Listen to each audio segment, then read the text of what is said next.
поздравить. И вот тот проект, который мы с вами запустили еще в самом-самом начале апреля, который называется «Детский сад онлайн», он уже, наверное, подходит к своему логическому завершению.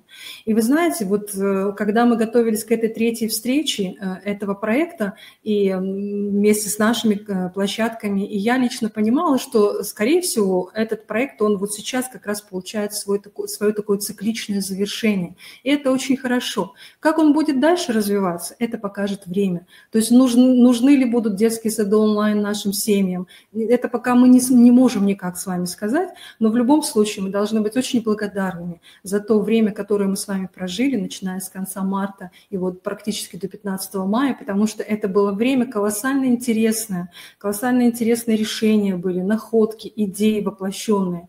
И вот вы знаете, это время, оно как раз позволило нам кому-то очень сильно сплотиться. Даже сплотиться с теми людьми, с которыми, может быть, мы изначально и не предполагали, что мы можем быть единомышленниками. И это время, оно подсказало очень много интересных, хороших решений. У кого-то все пошло совсем иначе, у кого-то пошло разобщение. Это нормальные процессы, вы не должны пугаться. И поэтому наш сегодняшний онлайн-семинар, он как раз призван, наверное, помочь всем нам понять, как жить и работать профессионально очень интересно. Поэтому еще раз приветствуем всех участников этого онлайн-семинара. И по традиции уже разрешите, пожалуйста, начать мне. Это такая, знаете, тоже своеобразная, опять же, вам зацепочка, задумочка на будущее, как мы это делали с вами на нашей второй встрече. То есть чтобы вы подумали, чтобы вы порассуждали, посмотрели, чтобы вы задавали вопросы. Их можно задавать во вкладке, она наверху, если вы видите как бы страницу этого вебинара. Поэтому задавайте. Наша задача, меня и тех спикеров, которые будут сегодня принимать участие в этой встрече, именно помочь расставить акценты, все-таки как же нам мыслить в одном направлении, как нам действовать в одном направлении, и вообще как, наверное, коллеги, мы начинаем. И я надеюсь, что все спикеры все технические сложности свои устранили. Если это даже не так, не переживайте. В любом случае все должно идти так, как оно пойдет. Поэтому как сложится, так и будем действовать. Все будет хорошо. Значит, здесь вот для начала нашего с вами такого разговора небольшого я бы хотела вам задать очень простой вопрос, над которым вы можете тоже поразмышлять, потому что в конце моего выступления этот ответ будет, и, возможно, этот ответ у вас будет какой-то свой. Значит, что такое команда? Потому что наш онлайн-семинар как раз называется «Как создать команду единомышленников». Пока про единомыслие даже не говорим, потому что единомыслие – это ценности, это единые ценности, единое миропонимание, единое, наверное, понимание, чувствование друг друга. А вот что такое команда? И вот здесь есть вопросы, на которые вы можете для себя ответить. То есть в команде люди, скорее всего, стремятся согласиться друг с другом, или команда – это тогда, когда люди возражают друг друга, если они не согласны? Вот этот вопрос мы как бы поставим в самом начале нашего разговора, и поэтому обязательно к концу моего выступления мы с вами вместе, наверное, ответим на этот вопрос. И здесь, опять же, вопрос встает, зачем сегодня нужна команда детскому саду? Зачем нужна команда инновационной площадки? Вообще, зачем нужна команда образования? Для чего это все важно и для чего это нужно? Разве нам плохо работалось так, когда нет команды, когда каждый сам отвечал за себя и выполнял свои функции? Разве у нас мало таких примеров? Таких примеров достаточно много, и это не означает, что это плохо или хорошо. Поэтому давайте посмотрим, и тем более инновационные площадки – это те площадки, которые двигают все новое, что есть на сегодняшний день в системе дошкольного образования. И такая ответственность, степень ответственности на инновационных площадках, конечно, она очень высокая, и она очень большая, и поэтому эту меру ответственности надо в любом случае понимать, и мера ответственности, она именно перед тем профессиональным сообществом, для которого мы с вами живем и в котором мы с вами работаем.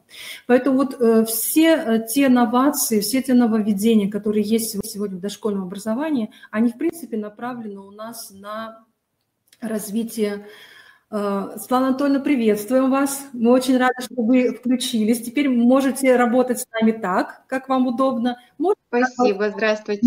Можете отключить камеру, как вам удобно. Можете выключить для себя. Спасибо. Значит, вот то, что связано у нас с инновациями в дошкольном образовании. Сегодня очень много разговора идет о развитии детской индивидуальности, о том, чтобы ребенок, он учился открывать мир самостоятельно, чтобы он делал открытия самостоятельно, а не чтобы он учился работать по образцу или чтобы он присваивал чужой опыт. Чтобы ребенок учился управлять своим вниманием, своим поведением, чтобы он имел право выбирать то, что ему делать, и нести ответственность за этот выбор. Чтобы то, чем ребенок наделен, чтобы вот эти условия, они создавались в детском саду. Поэтому все наши новые программы, которые вы сейчас апробируете, уважаемые инновационные площадки, они, в принципе, связаны с этим. Все те нововведения, которые идут, о которых говорит сегодня прогрессивный мир дошкольного образования, они связаны с этим. Но здесь есть один такой момент. Если в детском саду не создано пространство для реализации индивидуальности педагогов, то работать с развитием детской индивидуальности очень сложно. То есть если не поддерживаются инициативы педагогов, если не поддерживаются их идеи, если не создаются условия, если постоянно жесточайший контроль над тем, что мы должны делать и как мы это должны делать. Поэтому здесь вот эти направления, пожалуйста, посмотрите. Ну и, конечно, сегодня каждый детский сад очень бы хотел, чтобы у каждого детского сада было свое лицо, то есть своя индивидуальность, чтобы наши детские сады не были похожи друг на друга. Они пока похожи типовыми зданиями, разными зданиями, а чтобы именно вот тот содержательный момент, о котором сегодня тоже очень много говорится, чтобы он был очень разный в детских садах, чтобы можно было сказать, что, например, этот детский сад, он славится тем-то, этот детский сад, он славится тем-то, чтобы лицо такое, оно, конечно, было. И естественно, что пространство реализации детских садов, для детских садов, оно должно быть создано в муниципалитете. Ну и так далее. Можно развивать всю эту линейку очень долго и очень сильно. И естественно, что встает вопрос, когда идет разговор об индивидуальности, то есть как ее создать, об индивидуальности детского сада, индивидуальности педагога и команды педагогов, индивидуальности детей, о развитии, то всегда встают очень простые вопросы. И вот, в принципе, первый вопрос вы очень хорошо видите на экране. То есть могут ли быть активными те люди, у которых связаны руки? Потому что команда, потому что индивидуальность, она без активности никак не воспринимается. То есть человек в любом случае должен быть активным, выдвигать какие-то свои идеи, отвечать за них, воплощать эти идеи, понимать, зачем они нужны, для чего они нужны. Поэтому есть два простых очень секрета, как поднять активность любого человека, хоть маленького ребенка, хоть взрослого человека. Это доверие, то есть полное доверие. Если вы доверяете ребенку, если вы доверяете педагогам своим, если вы доверяете руководителям детских садов, то, естественно, эту степень доверия она должна быть полной. И тогда человек, понимая, что ему доверяют, он никогда не подведет, и он будет понимать, зачем и для чего он это делает. И второй секрет – это возможность влиять на происходящие события. То есть если человек, даже маленький ребенок, если он понимает, что к его мнению, к его суждениям, к его каким-то, может быть, мыслям прислушиваются и принимают, и от этого происходит изменение вокруг, тогда человек понимает, что он не может оставаться в стороне. Потому что, к сожалению, очень часто сейчас приходится слышать от многих людей, что педагоги стали не те, пассивные стали, дети стали не те. Но я думаю, что тезис, который есть на экране, он вам скажет о том, что это действительно не так, значит, причина кроется в чем-то другом. И если продолжать, опять же, линию развития индивидуального лица у каждого детского сада, потому что индивидуальность детского сада без команды, она невозможна, то естественно, что всегда нам надо договориться о тех ценностях, которые стоят перед нами. То есть мы как понимаем какие-то вещи единые и хорошие. И я думаю, что инновационные площадки, наши коллеги, они будут сегодня об этих вещах говорить, и это здорово, это интересно, как они приходили к тому, к пониманию единого, то есть что нужно, для чего мы это все делаем, зачем мы делаем эти преобразования. И вот на сегодняшний день, опять же, ключики, они очень простые. То есть для того, чтобы мы сели и мы определили единые ценности, нам нужно научиться наблюдать. Наблюдать за детьми, наблюдать за теми условиями, которые созданы в группе, в детском саду. И тогда вот эти ключики, они могут нам открыть разговор о ценностях. И есть определенная структура командной работы, и эта структура, вот, которую вы видите ниже, она на сегодняшний день тоже очень приветствуется, и она, опять же, основана на наблюдении за ребенком. И когда вот мы задавали с вами первый вопрос в самом начале моего выступления, я говорила о том, что есть команда. Это когда люди соглашаются друг с другом или когда они скорее возражают, если они не согласны. И, скорее всего, вы сейчас, слушая меня, отвечаете каждый по-разному на этот вопрос. То же самое и здесь. То есть идет всегда после наблюдения, идет столкновение позиций. То есть люди на одни и те же вещи смотрят по-разному. И вот нам надо просто договориться, как мы будем смотреть на, например, ту же самую там, обновленную предметно-пространственную среду, как мы будем смотреть на индивидуальность ребенка, как мы будем смотреть на какие-то вещи, связанные с профессиональным развитием педагога. У нас понимание одно или у нас понимание все-таки разное?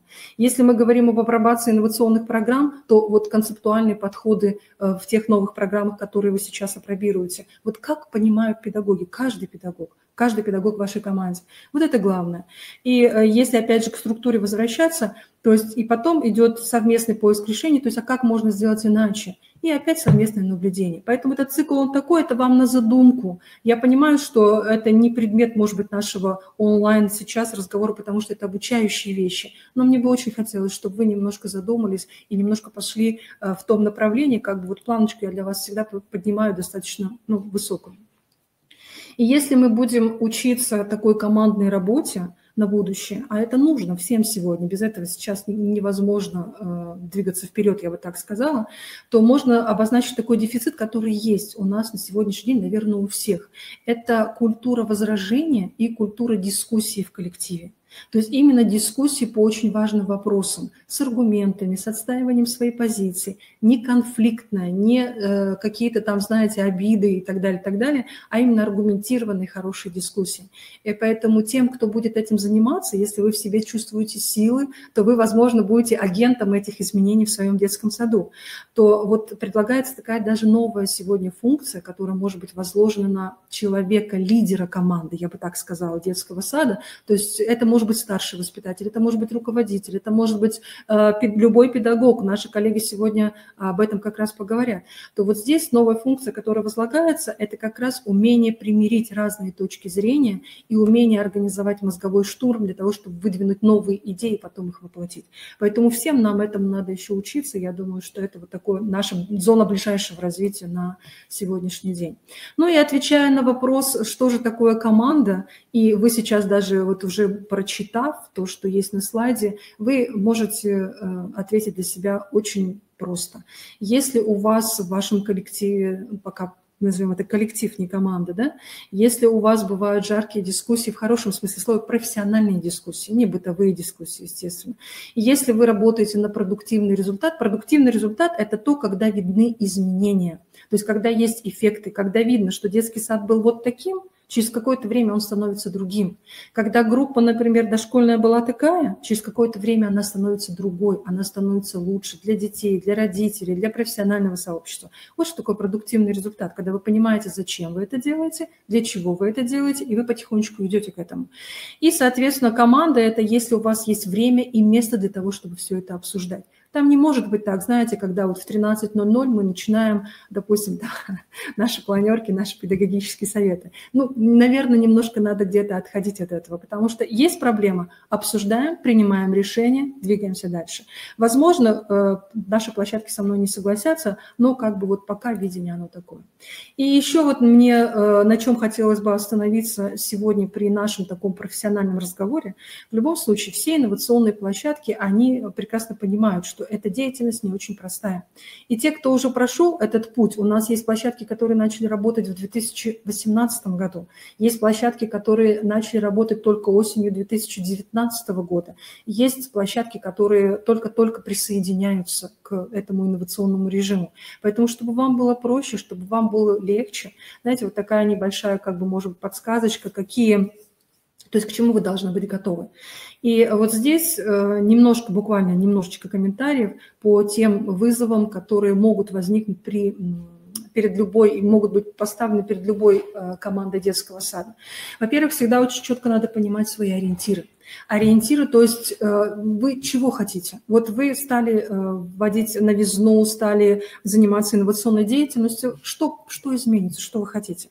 Но с другой стороны, стоит понимать, что есть и неопределенность. То есть мы иногда не знаем, как у нас это будет. Вот вы знаете, когда мы начинали этот проект «Детский сад онлайн», он же тоже родился очень спонтанно. И мы действовали буквально вместе с нашими площадками, ну, по интуиции. Наверное, просто делали так, потому что считали так нужным. Если сейчас оглядываться назад, и вы бы нас спросили, мы знали, как это будет? Нет, мы не знали. Мы даже не знали о том, что мы будем 3 раза вот так встречаться. Мы не знали ничего. Но вот так идет, как идет. Дальше. Всегда надо понимать, что любая команда и инновации делают люди. Всегда надо это понимать, поэтому люди – это очень тонкая грань отношений. Наши площадки, я думаю, что будут сегодня говорить, поэтому пусть они вам расскажут, как они делегируют полномочия. Делегирование полномочий – это не перекладывание ответственности себя на другого, а это именно доверие. Вот просто вот как бы немножко акценты тоже для себя расставьте, пожалуйста. А доверие – это когда ты человеку доверяешь в полном ключе, и ты можешь его проконтролировать, но не помогать, наверное, ему, я бы так сказала. Вот. И какие-то конфликты, которые случаются, но конфликты в любом случае всегда можно разрешать, имея на это хорошие аргументы. Дальше. При внедрении инноваций всегда очень важно время. Учитывать время. И мы сколько раз уже сталкивались, и наше такое, наверное, вам пожелание, что принимать решения надо быстро. И вот мне сейчас на ум приходит Светлана Анатольевна Филиппова, это детский сад номер 11 города Печоры, которые преобразования свои в детском саду они провели просто с максимально высокой скоростью. Поэтому просто приняли решение, что так будет, потому что так лучше, потому что поняли, согласились, договорились, и все. Потому что время иногда играет против нас. Дальше. При внедрении инноваций всегда мотивация очень сильная. То есть тот энтузиазм, который есть у людей, у педагогов, он всегда очень сильный, потому что они хотят, они желают это делать. Но здесь надо очень хорошо помнить, что мы никогда не можем жить постоянно на вдохе. Обязательно должен быть выдох. То есть где-то какие-то моменты, пожалуйста, смотрите, как у вас люди себя ощущают профессионально, личностно и так далее, и так далее. Вот эти вызовы, эти, ну, как сказать, нюансы, они в любом случае, они встанут перед вами. Ну и, конечно, я уже говорила о том, что всегда надо ставить очень высокую планку для себя. Не ставьте низких планок. Низких – это, знаете, то, что очень быстро вы можете достигнуть, то, что для многих кажется очень легко. Ставьте высокую планку. Что такое понятие высокой планки, вы должны сами договориться в своей команде, потому что понимание у всех, опять же, очень разное. Ну и степень ответственности у людей при внедрении инноваций, она должна быть очень такая равномерная. То есть, знаете, не возлагайте иногда на людей ответственность, которую они не могут вынести. Но если брать простые примеры, вот раз мы говорим про индивидуализацию детей дошкольного возраста, мы всегда говорим о том, что очень должен быть гибкий распорядок жизни детей в детском саду. А гибкий распорядок, он всегда подразумевает то, что дети могут гулять не только на участке своего детского сада, они могут выходить на прогулку, и они могут перемещаться по всей территории детского сада. Но тогда сразу надо понимать, вот какой воспитатель возьмет на себя ответственность сам, без принуждения. И если он взял на себя ответственность, он считает, что дети смогут его группы так действовать, значит, он будет думать, как можно это сделать. А если ему кто-то это поручит, нет, никогда не будет такого. Ну и очень бы хотелось, конечно, чтобы в любом детском саду, не только на инновационной площадке, всегда мы делали то, что для нас важно, то, что для нас нужно. Мы не хотели бы казаться. Ну, например, вот есть статус там «Лучший детский сад года». Мы работаем не потому, что у нас детский сад лучший детский сад года, да, а мы потому что работаем, потому что это важно и нужно. Для кого? Это потом сами. Поэтому вот такие вызовы при внедрении инноваций есть, и я думаю, что наши коллеги, они подхватят эти все решения. Мы сейчас уже перейдем к тому, что кейсы готовых решений будут наши площадки вам презентовать. Поэтому, уважаемые коллеги, если есть вопросы, пожалуйста, задавайте. Мы с удовольствием потом на них ответим. Но и прежде чем передать слово нашим замечательным представителям, наших замечательных детских садов Республики Коми, таких у нас детских садов очень много. Просто кто-то немножко ушел вперед, кто-то пока еще стремится к такому рывку. Поэтому это все нормальные, естественные процессы. Поэтому прежде чем передать я хочу вам сказать, что у нас с 25 мая по 29 мая будет тоже очень интересное мероприятие. У нас будет онлайн большой фестиваль «Инновационное дошкольное образование Республики Коми».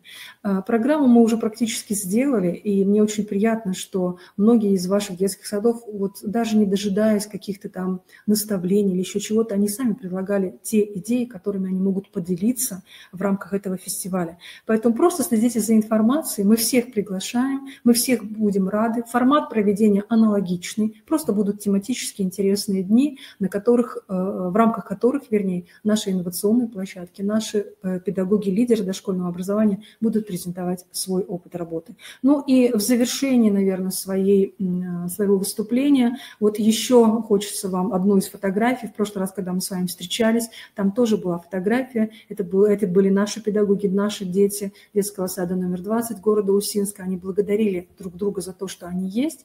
А вот детские сады, дети детского сада номер 7 города Усинска, они как бы благодарят, наверное, от всех от нас, каждого из вас за все, что вы делаете в рамках вашей профессиональной деятельности. Поэтому на этом я завершаю. Так что, уважаемые коллеги, сейчас такую эстафетную палочку мы передаем в город Усинск. Это детский сад номер 12 города Усинска. Ирина Владимировна Титкова. Ирина Владимировна, пожалуйста, включите камеру. Можете включить свою уже презентацию, чтобы мы вас видели. Пожалуйста, Ирина Владимировна. Спасибо. Здравствуйте, уважаемые коллеги. Татьяна Валерьяновна, рада вас всех приветствовать. Ирина Владимировна, сейчас, секундочку, да, вы пока загрузите, пожалуйста, свою презентацию. Да, я немножечко представлю для профессионального сообщества. Я думаю, что Ирина Владимировна возражать не будет. Этот детский сад, он славится, знаете, чем? Он славится, наверное, тем, что в этом детском саду каждый педагог – это как бриллиант. Потому что этот детский сад у нас был и победителем в номинации, посвященной лучшей команде детского сада. И практически каждый год этот детский сад представляет своих педагогов для участия в профессиональных конкурсах. Вот как они это делают? Я думаю, что Ирина Владимировна, она поделится, да, сейчас секретами. Поэтому, Ирина Владимировна, пожалуйста, я пока выключаюсь. Давайте. Ну, еще рада приветствовать всех коллег. Я хочу рассказать, конечно, о том, как мы работаем вместе нашей дружной командой и представить наш детский сад. Наш детский сад – это современное образовательное пространство, в котором каждый ребенок развивается индивидуально, а каждый педагог развивается профессионально и, конечно же, развивается как личность. Ну и наш замечательный руководитель, это Наталья Ивановна, она обеспечивает успех деятельности и воспитанников, и всех педагогов. Для нас самое главное, чтобы и дети, и педагоги все наши чувствовали себя в детском саду комфортно. Вот это вот основная модель нашего детского сада. Достичь, конечно же, положительных результатов нам помогает наша программа развития. Когда создавалась эта программа развития, была сформирована творческая группа, которая состояла же, конечно, из административного персонала и творческих и инициативных педагогов. За основу мы взяли проектный метод, были разработаны 4 проекта, вы их видите на экране. Ну и, конечно же, для реализации нашей программы развития нужна команда единомышленников. Наша команда – это люди разного возраста, с разными потребностями, с разными возможностями, с разными характерами и увлечениями. И реализация вот этих вот проектов, конечно же, невозможна без ориентации на личность педагога. Управленческой командой у нас сформирован общий стиль взаимодействия. Мы уважаем желания каждого педагога, находим индивидуальный подход, рассматриваем его и сильные, и слабые стороны, особенности характера, его способности и интересы. Главное увидеть в педагоге, конечно же, личность. Вот задачи по реализации этих проектов, они отражаются в годовом плане, и при реализации общесадовых проектов, каких-то праздников, мероприятий, акций мы всегда формируем творческую группу. Творческие группы мы формировали, уже разные способы использовали. Сначала мы формировали их по направлениям деятельности. Это художественно-эстетическое направление, или физкультурно-спортивное, или социально-педагогическое. Естественно, эти мероприятия, которые подходили вот в эти рамки этого направления, формировалась творческая группа, и они разрабатывали мероприятия. Потом это все выносилось для обсуждения на общий коллектив, обсуждали, принимались все мнения, кто-то был за, кто-то был против, приходили всегда к компромиссу и начинаем реализовать наши проекты. Вот так, например, в этом году был реализован такой большой проект совместно с нашими воспитанниками и родителями, это тоже наши единомышленники. «Добрые дела осени». У нас не было таких осенних праздников, как раньше. Вот у нас был музыкальный руководитель, пишет сценарий, и в команде с воспитателем группы они начинают работать. Мы решили отойти от этого и реализовали такой большой проект. На две недели он реализовывался. Было проведено очень много различных мероприятий. Творческая группа. Педагоги сюда подобрались по желанию, потому что мы уже поняли, что когда и работает команда единомышленников, можно достичь более высоких результатов. И были продуманы все мероприятия. Вот у нас вот прошла вот такая осенняя фотовыставка. В осенних фоторамках эти работы изготавливались не только родителями совместно с воспитанниками, но и также наши воспитатели приняли в этом участие. Была оформлена вот такая выставка осенних шляпок. Прошли мероприятия спортивного характера на свежем воздухе. Для старших и подготовительной группы это все закончилось квестом. Дети получили огромное удовольствие. Но и воспитатели же, конечно, вместе с ними радовались. И вот эта вот инициатива вышла от молодого педагога. Она предложила провести дефиле вот такое вот на осеннюю тематику, конечно, оно было. То есть родители изготавливали различные наряды из подручного материала. Педагог сама разработала сценарий и сама же его провела. Родители вообще были в восторге. Значит, прошел праздник осенних пирогов. То есть тут каждая семья представляла свой осенний пирог. И все это, конечно же, завершилось дегустацией. Получили массу удовольствия как сотрудники детского сада, так и родители, ну и, конечно же, наши дети.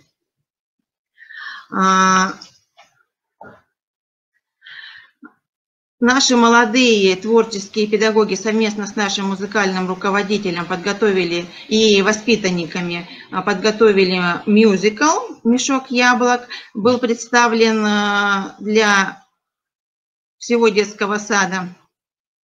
И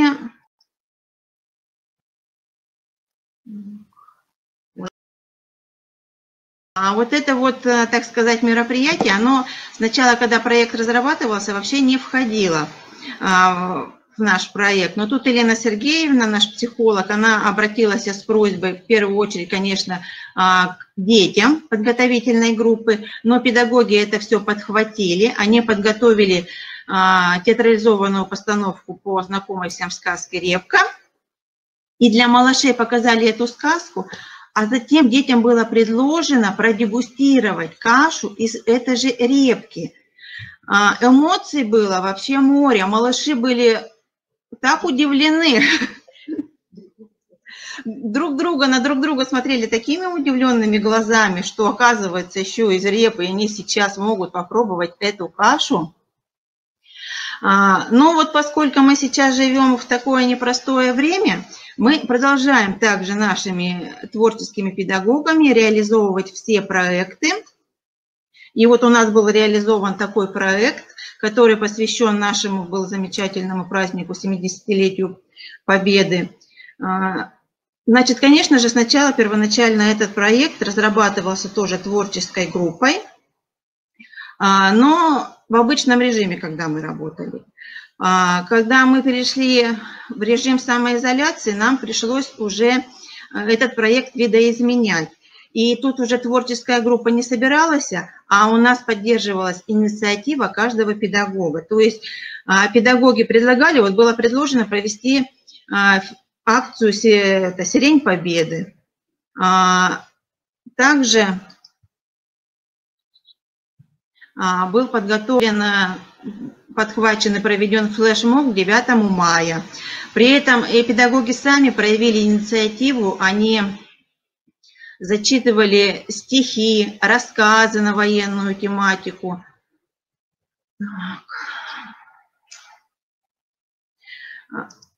Так, вот сейчас отключу одно видео. Да, нас не было на свете. Да, нас не было на свете. Когда гремел салют из края в край, солдаты подарили вы планете великий май, победный май. Еще тогда нас не было на свете, когда в военной боли огневой судьбу решая будущих столетий вы бой вели, священный бой. Еще тогда нас не было на свете, когда с победой. Слава вам навеки! Слава вам навеки от всей земли, от всей... Так.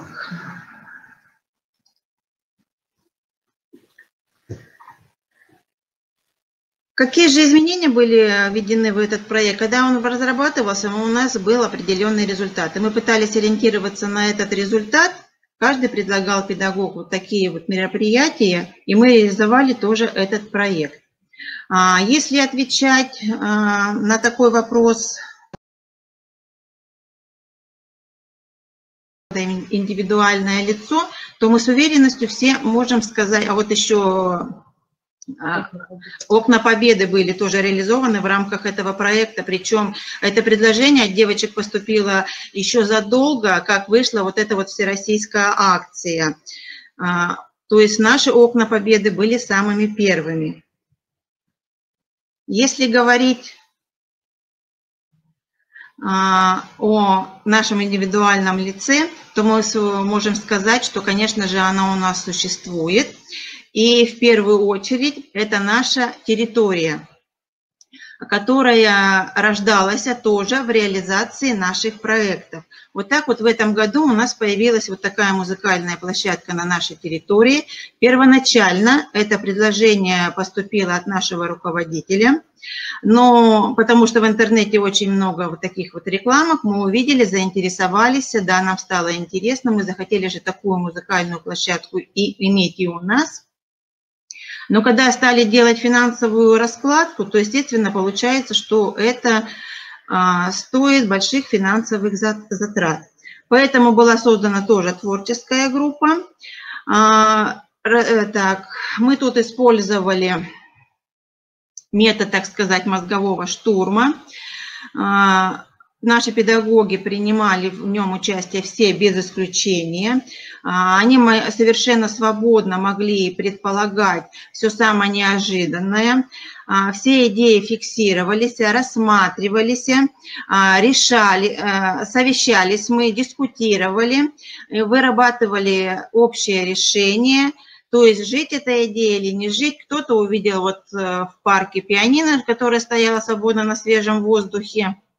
И каждый посетитель парка мог подходить и играть на нем. Да, в детском саду оказалось как раз у нас такое пианино, которое подлежало списанию, вот мы его вынесли.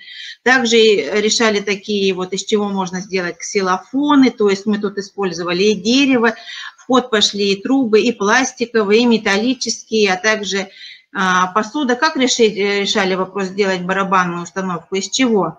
Ну вот пришла нам мысль такая, что мы использовали здесь жестяные банки. Конечно же, у нас получилась площадка очень замечательная. Дети получают большое удовольствие. Извлекаем звуки из всего. Стараемся уже даже играть небольшие такие вот мелодии музыкальные. То есть развиваем себя как личность со всех сторон. Значит, в детском саду у нас тоже есть вот такая вот, в рамках реализации этого проекта появилась вот такая вот фотозона. Тоже использовали метод мозгового, так сказать, штурма. Картинку увидели в интернете, да, решили большую половинку сердца так и оставить в форме государственной символики России. А маленькая – это наша замечательная республика Коми. Ну как объединить? Детский сад «Звездочка», вот получилась вот у нас вот такая вот замечательная фотозона. Значит, у нас реализуется День свободного выбора. Кто не в курсе, могу сказать, что такое День свободного выбора. Это когда дети решают, какой деятельностью они сегодня будут заниматься. Мы уже пробовали разные варианты проведения этого дня.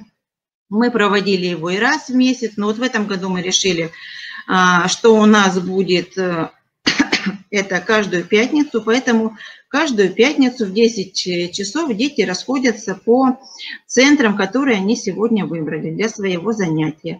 Используем, стараемся все помещения нашего детского сада. Это даже вот в этом году мы уже и холл использовали.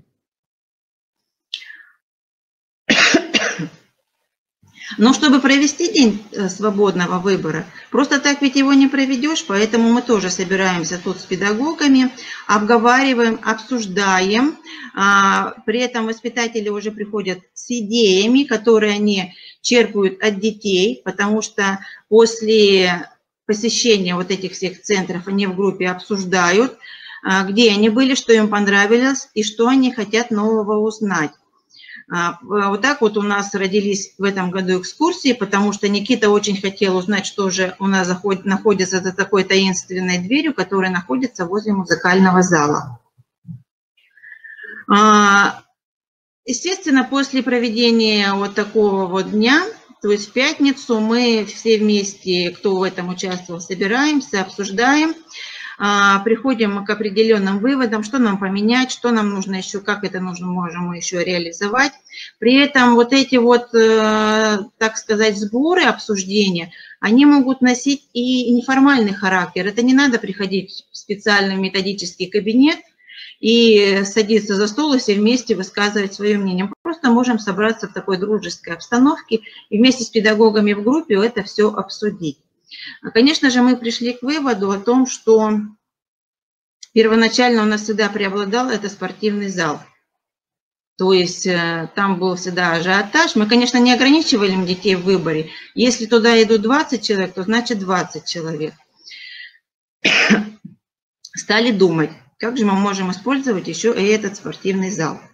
Но сами вы знаете, что у нас, когда может пустовать спортивный зал, это или в утреннее время, с 7 до без 15-8 где-то, вот, например, у нас и вечером. Но ведь просто туда так детей не отправишь, поэтому пока мы, конечно, этот опыт у нас всего буквально, наверное, вот месяц мы его как реализовываем.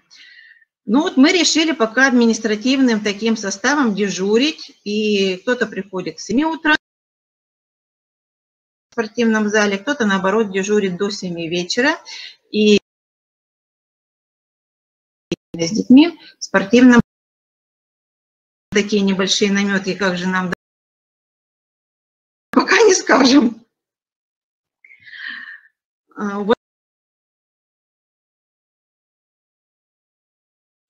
Конечно же, наши педагоги всегда участвуют в конкурсах профессионального мастерства. Вот здесь вот вы на слайде видите,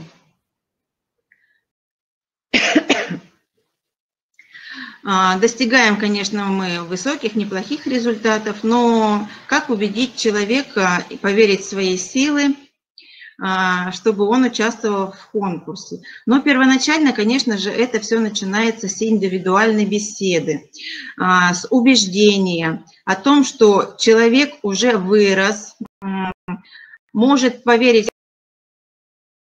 в результаты, которые он наработал. Но если человек четко заявляет, что он еще не готов, он не будет участвовать в этом конкурсе, на него никакое давление не производится. Хотим сказать, что у нас есть уже такой опыт, и неоднократно, когда человек, принимая участие на муниципальном уровне, занимая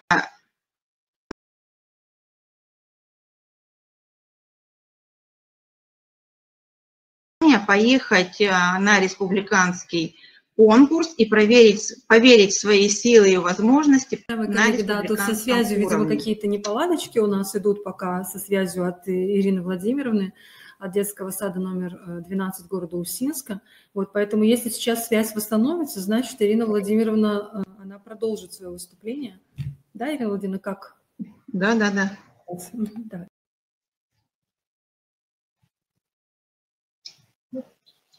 Связь есть?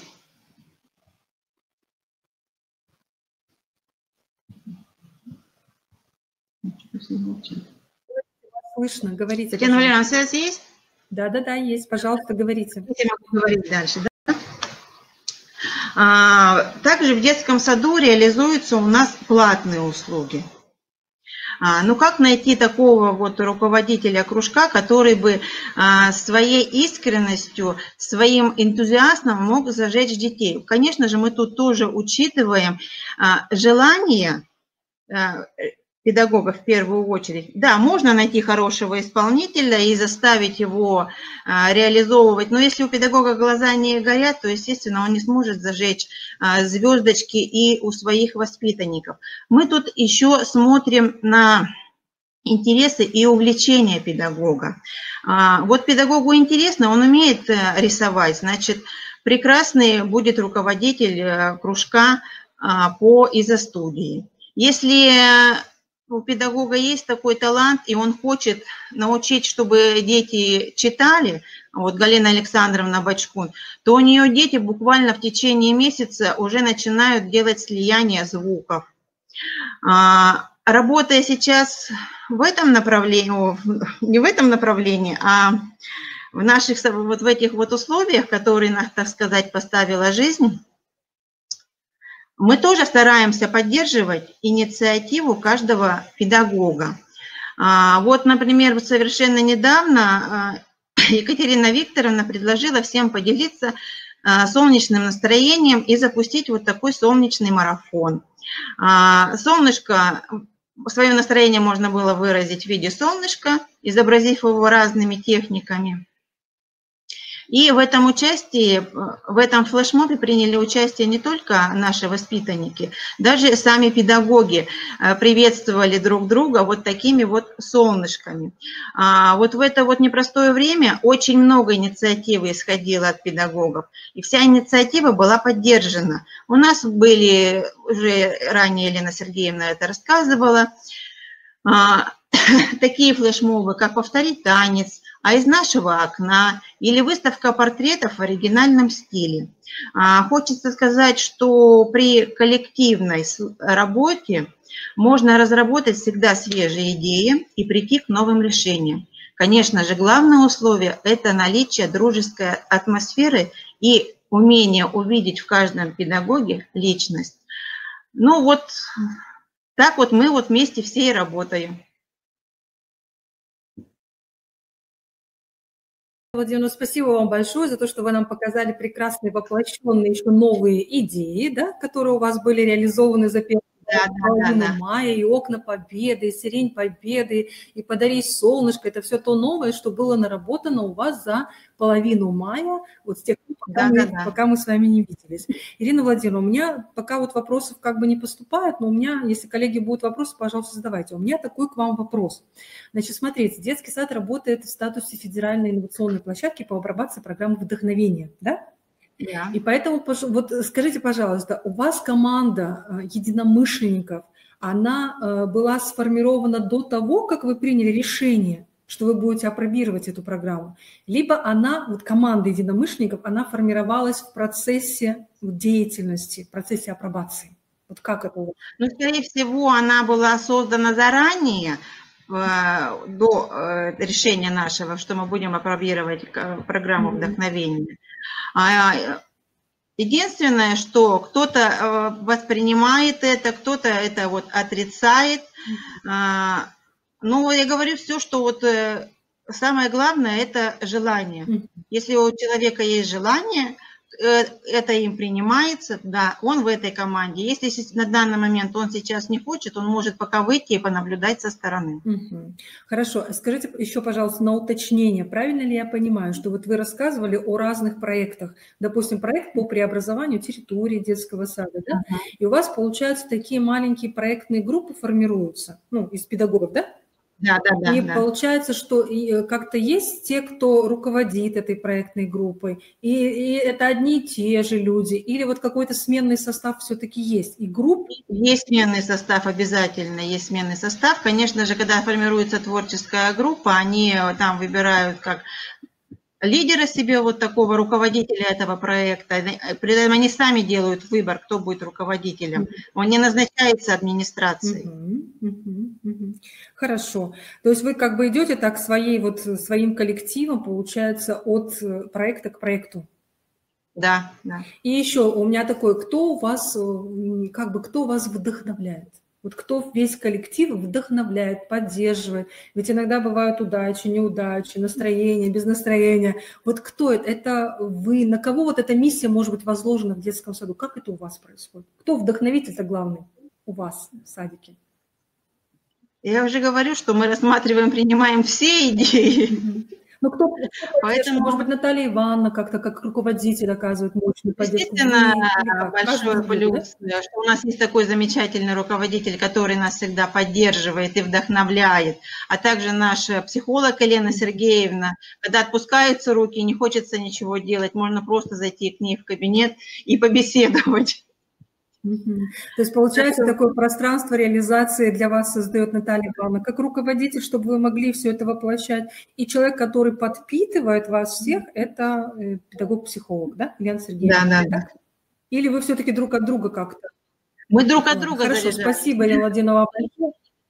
Да, я поняла. Спасибо большое. Ирина Владимировна, там вот, пожалуйста, вопросики посмотрите, потому что сейчас я буду уже приглашать следующего человека. Вот наверху вкладочка есть вопросы. Может быть, там вот появился вопрос. Сколько человек в коллективах в инициативную группу чаще всего? Но обычно, я же говорила уже, что это по желанию. Но это человек бывает от 7 до 10. Инициативная группа конкретно. Хорошо, спасибо. То есть от 7 до 10. Но в любом случае, Ирина Владимировна, сейчас мы как бы с вами будем отключаться, да? Потому что вопросы, они могут там быть заданы, вы туда посматриваете, потому что, может быть, персонально, например, для детского сада номер 12 вопрос. Хорошо? Ладно? Хорошо. Вы вопросики заглядываете. Поэтому мы сейчас с вами отключаемся. Мы вас благодарим, рады были видеть. И дальше продолжаем разговор. Если какое-то мнение у вас будет по ходу нашего разговора, просто включаете камеру и выходите, задаете вопросы уже в формате онлайн. Договорились? Сейчас тихонечко можете камеру выключать. Камеру выключать, да. Спасибо вам большое. И теперь как бы к разговору я приглашаю Светлану Анатольевну Филиппову. Пожалуйста, если вы смогли снова включиться, пожалуйста, включитесь. Мне бы хотелось, чтобы вы сейчас вступили в разговор. Светлана Анатольевна Филиппова, детский сад номер 11, город Печора. Да, Светлана Анатольевна, пожалуйста. Здравствуйте. Здравствуйте. Поэтому, Светлана Анатольевна, пожалуйста, вот я понимаю, что вы у нас совсем в других условиях, да, на данный момент находитесь. И, соответственно, вот очень бы хотелось, как к руководителю вам обратиться. Расскажите нам, пожалуйста, как вообще живет ваш педагогический коллектив, вот какие, может быть, интересные изменения, находки, что у вас происходит. Хорошо? Расскажете? Давайте. Спасибо. Я постараюсь рассказать, как мы живем в нашем детском саду. Да, как Татьяна Валерьяновна заметила, я, к сожалению, нахожусь в немножко других условиях, поэтому вот будете видеть только меня. Презентации, к сожалению, нет. Итак, что же такое наш детский сад, наш коллектив? Команда единомышленников – это, конечно, основа успешной инновационной деятельности. Наш детский сад в ноябре 2019 года получил статус инновационной площадки по апробации и внедрению программы вдохновения. И для того, чтобы инновационная деятельность стала возможной, прежде всего необходима была команда единомышленников. Ведь, как говорят, если лодка тонет, то все должны вычерпывать воду, чтобы не утонуть. Работа в нашем детском саду всегда строилась на принципах доверия, поддержки, взаимопомощи друг другу. Но особенно остро мы почувствовали, что нужна сплоченная работа команды, когда решили опробовать новую инновационную программу. И я думаю, что со мной многие согласятся, что не имея внутренней мотивации педагогов, уверенности в коллективе, начинать что-то новое не решил бы ни один руководитель. Занимаясь подготовкой к сегодняшней встрече, я проанализировала, когда же мы всерьез задумались о том, что нам необходима работа сплоченного коллектива, чтобы не каждый сам по себе, а именно все вместе, как одно целое. И я пришла к выводу, что подготовка к муниципальным республиканским конкурсам педмастерства всегда сближал коллектив. Я абсолютно уверена, что конкурсное движение является и провокатором, и мотиватором, и успехом всего педагогического коллектива и детского сада в целом. Говоря откровенно, путь к сплочению, единству коллектива очень непрост и сложен. Всегда найдутся те, кто согласен, кому не интересна предложенная тема. И в таких случаях в нашем детском саду на помощь приходят наши замечательные лидеры. Лидеры – это и наставники, и помощники. Это то звено, которое помогает коллективу справиться с профессиональными проблемами и затруднениями. Нашему коллективу повезло. У нас есть такие педагоги-лидеры. Это именно победители и участники конкурсов профессионального педагогического мастерства. Эти люди действительно на самом деле, они могут вести за собой коллектив, помочь и советам, и делам, объединить всех общей идеей, сплотить. Им доверяют, потому что они находятся рядом друг с другом, работают в коллективе, работают с педагогами. Вот один из последних примеров – это создание, так сказать, наши вынужденные выходные группы ВКонтакте, группы нашего детского сада, которая объединила не только педагогов и родителей, но и весь коллектив наш. И что очень, наверное, ценно и важно, что инициатива исходила именно от наших педагогов-лидеров. Также, как уже сказали наши усинские коллеги, мы тоже участвовали во всероссийской акции «Окна Победы», опять же по инициативе наших педагогов-лидеров. Георгиевская ленточка. Вот. Ну и, конечно, очень много было различных марафонов, фестивалей, которые предлагали сами педагоги. Немаловажным моментом в сплочении коллектива является, конечно, совместная разработка различных положений к различным конкурсам, разработка рабочих программ, программ дополнительного образования, сценариев к утренникам. Совместно мы проводим круглые столы, конкурсы мастер-классов, семинары, практикумы. Мы используем различные трансляции обобщения педагогического опыта. И, конечно же, когда проделанная работа приводит к успеху, к победе, то здесь очень важно нам, как руководителям, мое мнение, что необходимо хвалить, что называется, смаковать этот успех, не упускать, значит, не скупиться на слова, постараться рассказать о важной значимости каждого сотрудника. В нашем коллективе мы обязательно проводим такие встречи, на которых анализируем, делимся эмоциями, что получилось, что можно сделать по-другому, с какими трудностями столкнулись. На такие встречи всегда собирается весь коллектив. И это на самом деле продуктивно, когда все видят, какой вклад внес каждый сотрудник для достижения общей цели, то это, безусловно, повышает внутреннюю мотивацию. Именно она ведет к успеху, заставляет развиваться, двигаться вперед, что является платформой для инноватики. И когда рядом с руководителем, я даже бы не сказала за спиной, а именно рядом стоит надежный коллектив, то уже ничего не страшно. И программу новую опробировать, и в конкурсах поучаствовать.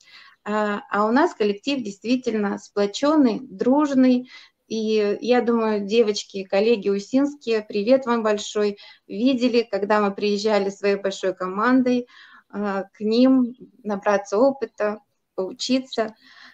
Вот. Так что вот задавайте, пожалуйста, вопросы. Может быть, что-то я поясню более понятно, подробно. Хорошо, Светлана Анатольевна, сейчас вот у меня пока к вам такой вопрос. Вот смотрите, как бы ваш детский сад, понятно, что вы жили, вы очень хорошо жили, без нас, без всех, и это еще было ровно год назад, вы, как живут обычные детские сады. И вдруг за этот год, вот практически сейчас апрель-май месяц, да, и за этот год, с апреля 2019 года, ваш детский сад стали слышать в республике, узнавать в республике. Вот, поэтому я хочу спросить, у вас очень серьезные преобразования произошли в детском саду, и начались они тогда с преобразования как раз предметно-пространственной среды в одной из групп.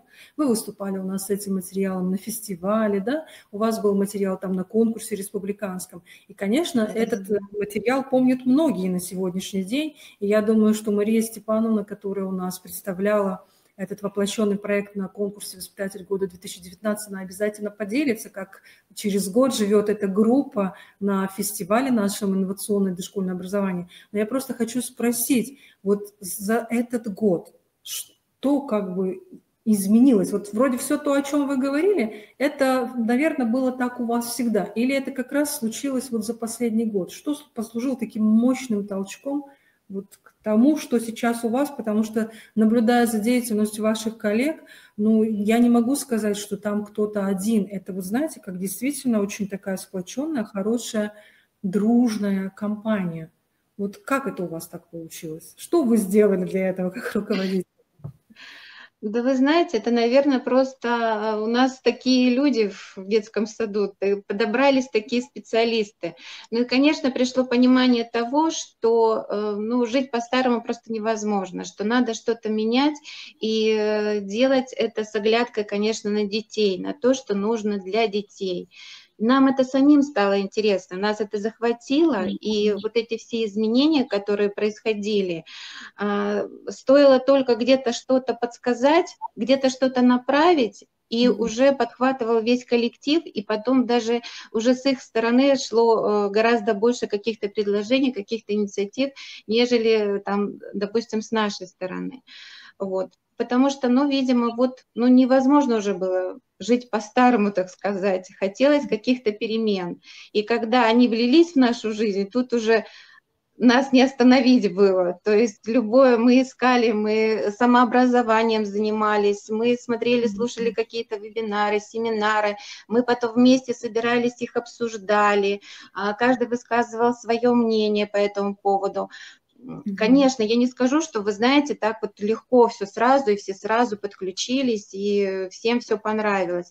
Но когда они стали видеть результат, вот результат, он же всегда очень ценен и важен. То есть когда ты видишь, не просто тебе кто-то сказал об этом, а как ты видишь в своем детском саду, в группе, в соседней группе, какие происходят колоссальные изменения, как радуются дети, которые не хотят ни в коем разе уходить из этой группы, как радуются родители, и невозможно их даже удержать на самоизоляции тут было. Все хотят идти в наши группы, потому что там интересно, и дети скучали реально, и писали нам эти отзывы, и то когда видишь вот этот результат, конечно, хочется, чтобы у тебя также получилось. И вот этот именно результат, видимо, и побуждал наших коллег как-то ближе становиться к тем лидерам, которые начинали это движение, и таким образом уже сейчас весь коллектив у нас в этой инноватике, в этих изменениях. Все группы мы стараемся как-то. Хорошо, спасибо большое. Еще у меня два таких вопроса. Они, может быть, не совсем будут приятны вам, но я в любом случае хотела бы их задать, потому что мы собрались для того, чтобы обсуждать какие-то такие даже острые очень вопросы. Вот первый вопрос, Светлана Анатольевна, связан с тем, что есть ли педагоги в детском саду, которые вот за этот год, которые отторгали то, что предлагают все, и просто мягко говоря, отворачивались. Есть ли такие? Если это есть, что с ними дальше происходило? Если этого нет, значит, я вам задам следующий вопрос. Вот просто вы, как руководитель, то есть было ли что-то, что не воспринималось отдельными людьми?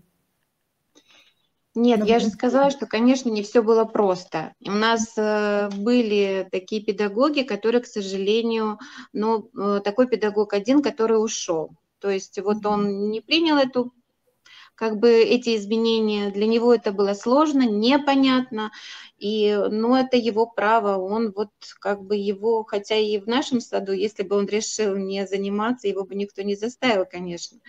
И, ну, вот есть такой момент, да, что, но мы думали сложности с младшим персоналом, что, возможно, будут возникать, потому что они у нас достаточно возрастные, как бы, сотрудники, и им сложно включаться в эту деятельность, но к моему приятному удивлению, что все наши младшие сотрудники остались на своих местах.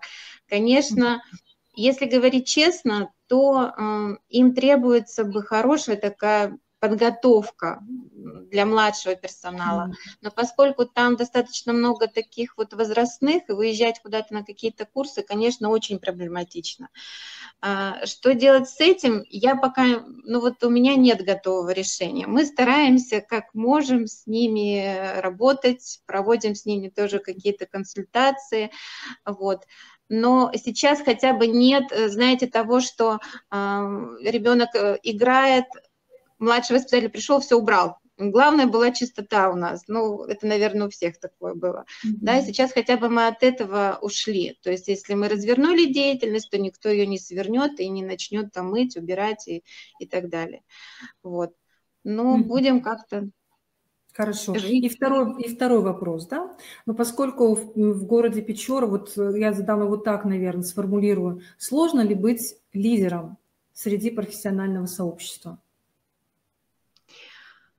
Я, наверное, так отвечу, что с лидером сложно быть, наверное, всегда и везде, в любые времена, потому что когда ты идешь, ты для себя четко понимаешь, зачем, куда и для чего ты идешь, а другие, может быть, в силу каких-то определенных обстоятельств, они не хотят как бы принимать это. Но я еще раз говорю, что только результат. Вот когда у нас будет результат, который сможет оценить наше профессиональное сообщество нашего города, то я думаю, я уверена даже, что многие потянутся. Когда придет понимание того, что мы делаем только то, что скорее нужно и интересно детям, понимаете? То есть это же все во благо детей. И для нас это во главе угла стоит. Надо услышать ребенка, увидеть, понять, какие изменения сейчас происходят.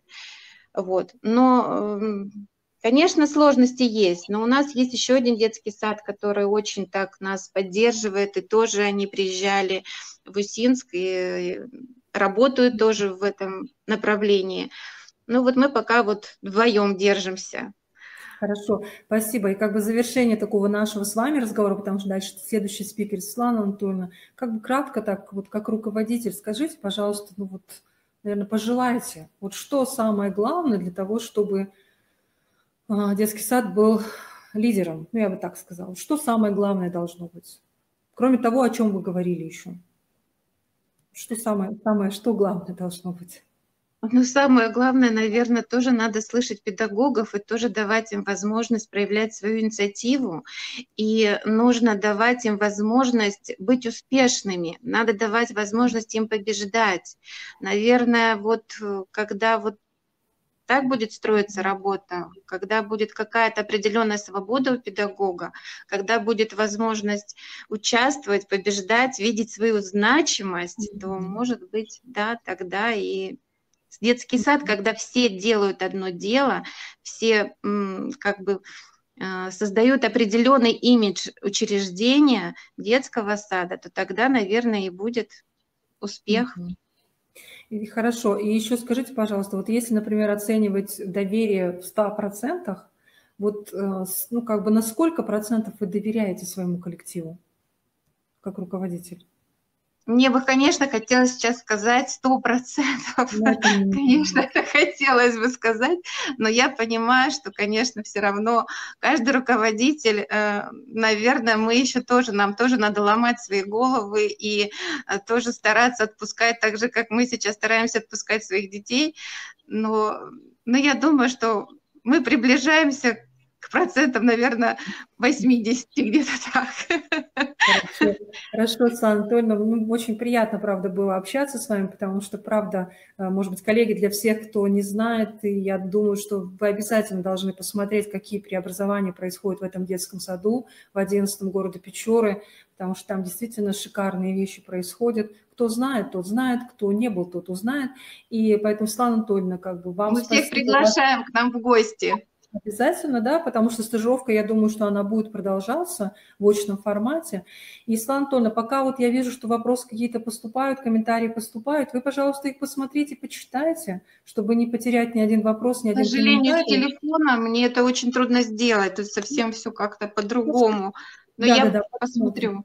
Да, посмотрим. Спасибо. Если что, мы потом в конце уже вернемся к этим вопросам. Хорошо? Все, спасибо вам еще раз огромное. Да, можете тихонечко отключаться. Спасибо, да, спасибо, что мы вас не видели.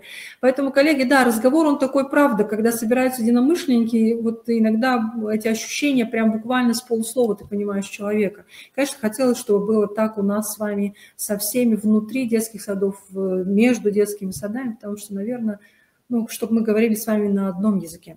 Дальше мы приглашаем к разговору, снова возвращаемся в Усинск, это снова наши вдохновенцы. Пожалуйста, 20-й детский сад, Наталья Васильевна Баркалова, пожалуйста, покажитесь. Пожалуйста, приглашаем вас, да, вижу презентацию, теперь сами, пожалуйста, покажитесь, Наталья Васильевна, чтобы послушать ваши решения о том, как камеру включить, пожалуйста. Ага, все, спасибо, да. Да, Наталья Васильевна, да, добрый день, добрый. Добрый, очень рада вас видеть. Пожалуйста, расскажите нам, какие решения у вас по командообразованию были приняты в вашем детском саду, да? Пожалуйста, все, спасибо. Добрый день, уважаемые коллеги. Мы сегодня хотим поделиться с вами интересными идеями по сплочению и поддержке команды единомышленников. Наверное, не только у нас, но и во многих детских садах под руководством заведующего работает уже сплоченная команда единомышленников, идущих в ногу со временем и находящих новые пути реализации идей. Среди них, конечно же, это квалифицированные творчески мыслящие люди. Большинство из них работает в детском саду не один год, и о каждом можно сказать очень много хороших слов. Они всегда горят новыми идеями, умеют зажечь каждого, кто работает рядом, всегда и во всем инициативны, способны к сотрудничеству и взаимопомощи. И вот сегодня мы хотим поделиться с вами такими интересными идеями по сплочению и поддержке команды единомышленников. Целостность коллектива...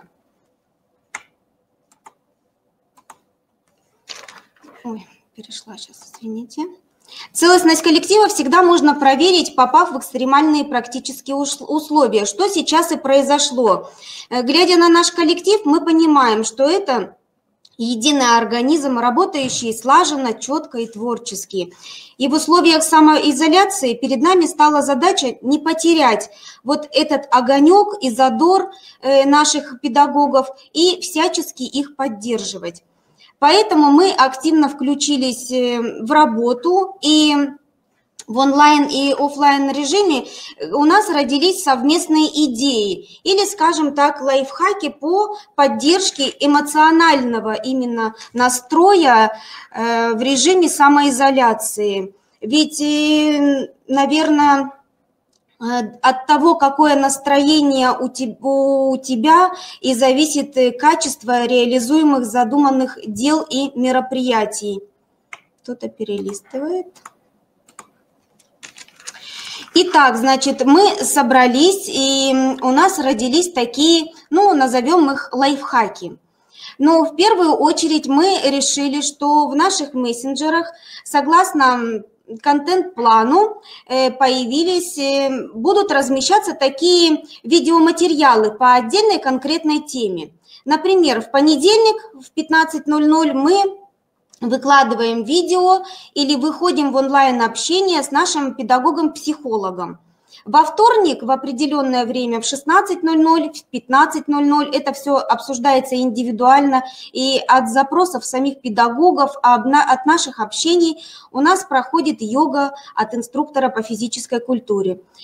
В среду мы встречаемся в клубе по интересам, где выходим в онлайн общение и делимся с коллегами какими-то интересными новыми наработками, интересными идеями, которые они нашли, хотят воплотить для всеобщего обсуждения, поддержки их.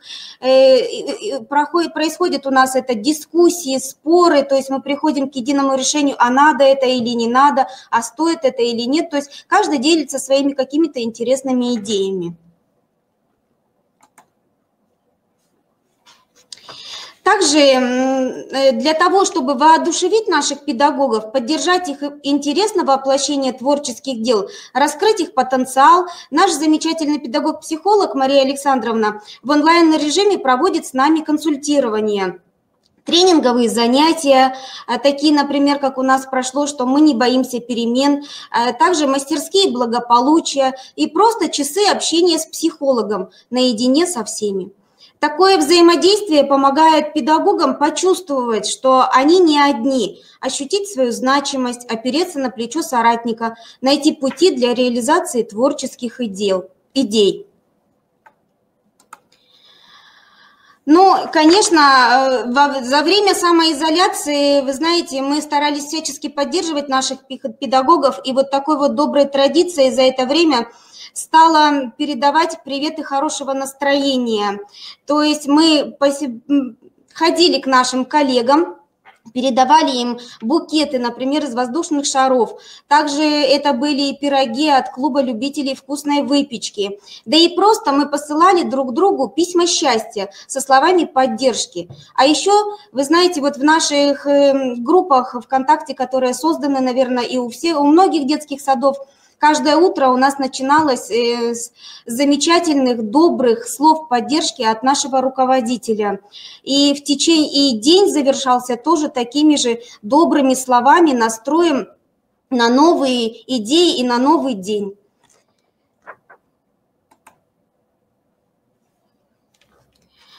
А также у нас стали проходить дни кулинарии в онлайн-режиме. Они стали нас сближать по интересам, мы стали узнавать новые рецепты, технологию приготовления этих блюд. То есть в каждой семье есть какие-то свои традиции. И вот решили, что, коллеги, мы будем выходить в такой онлайн-режим и делиться такими секретами по приготовлению любимых блюд. Вот, например, Наталья Владимировна за время самоизоляции стала у нас просто пекарем. Она печет домашний хлеб и в разных способах, и мы устроили такой, знаете, хлебный марафон, где Наталья Владимировна от самого начала и до завершения знакомила нас с приготовлением домашнего хлеба.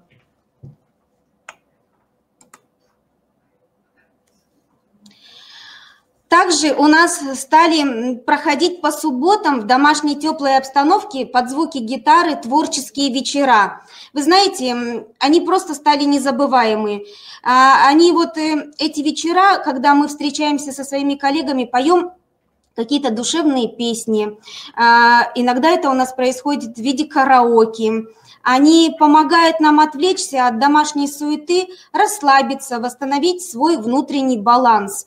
Вот Наталья Владимировна и многие другие педагоги подключаются к этому, мы договариваемся, и вот у нас происходят такие творческие вечера.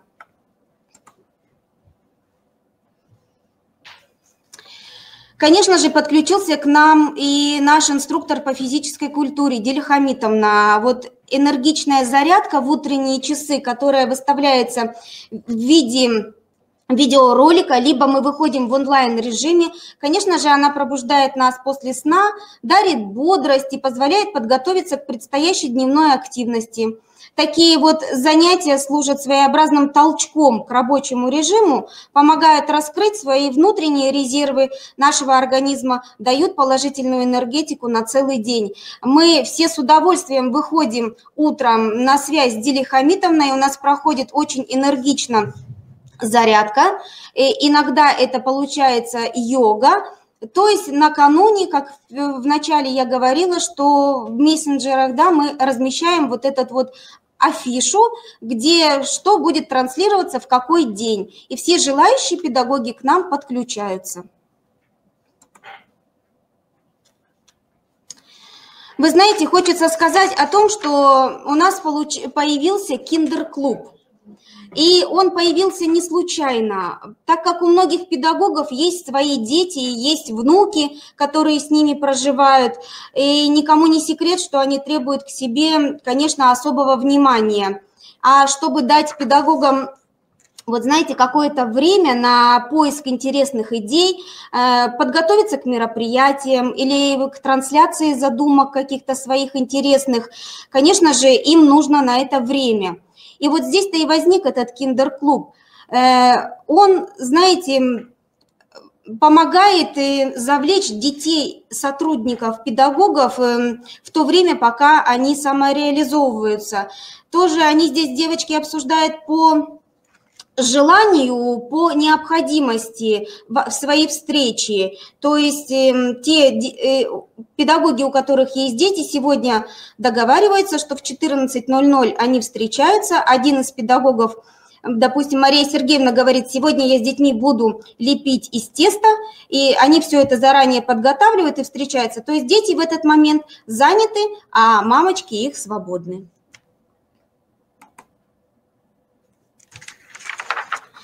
Ну, конечно, в импровизируемом салоне красоты мы все совмещаем приятное с полезным. То есть чувствуем себя такими королевами красоты. Расслабляемся от процедур, отдыхаем, при этом еще делимся интересными секретами. Этакий психотерапевтический сеанс, где результат не только снутри, но и снаружи. Ну вот, уважаемые коллеги, мы рассказали, знаете, такие вот интересные идеи, лайфхаки вот именно по поддержке наших педагогов в период самоизоляции. Как мы уже сказали в начале, да, что это немаловажно.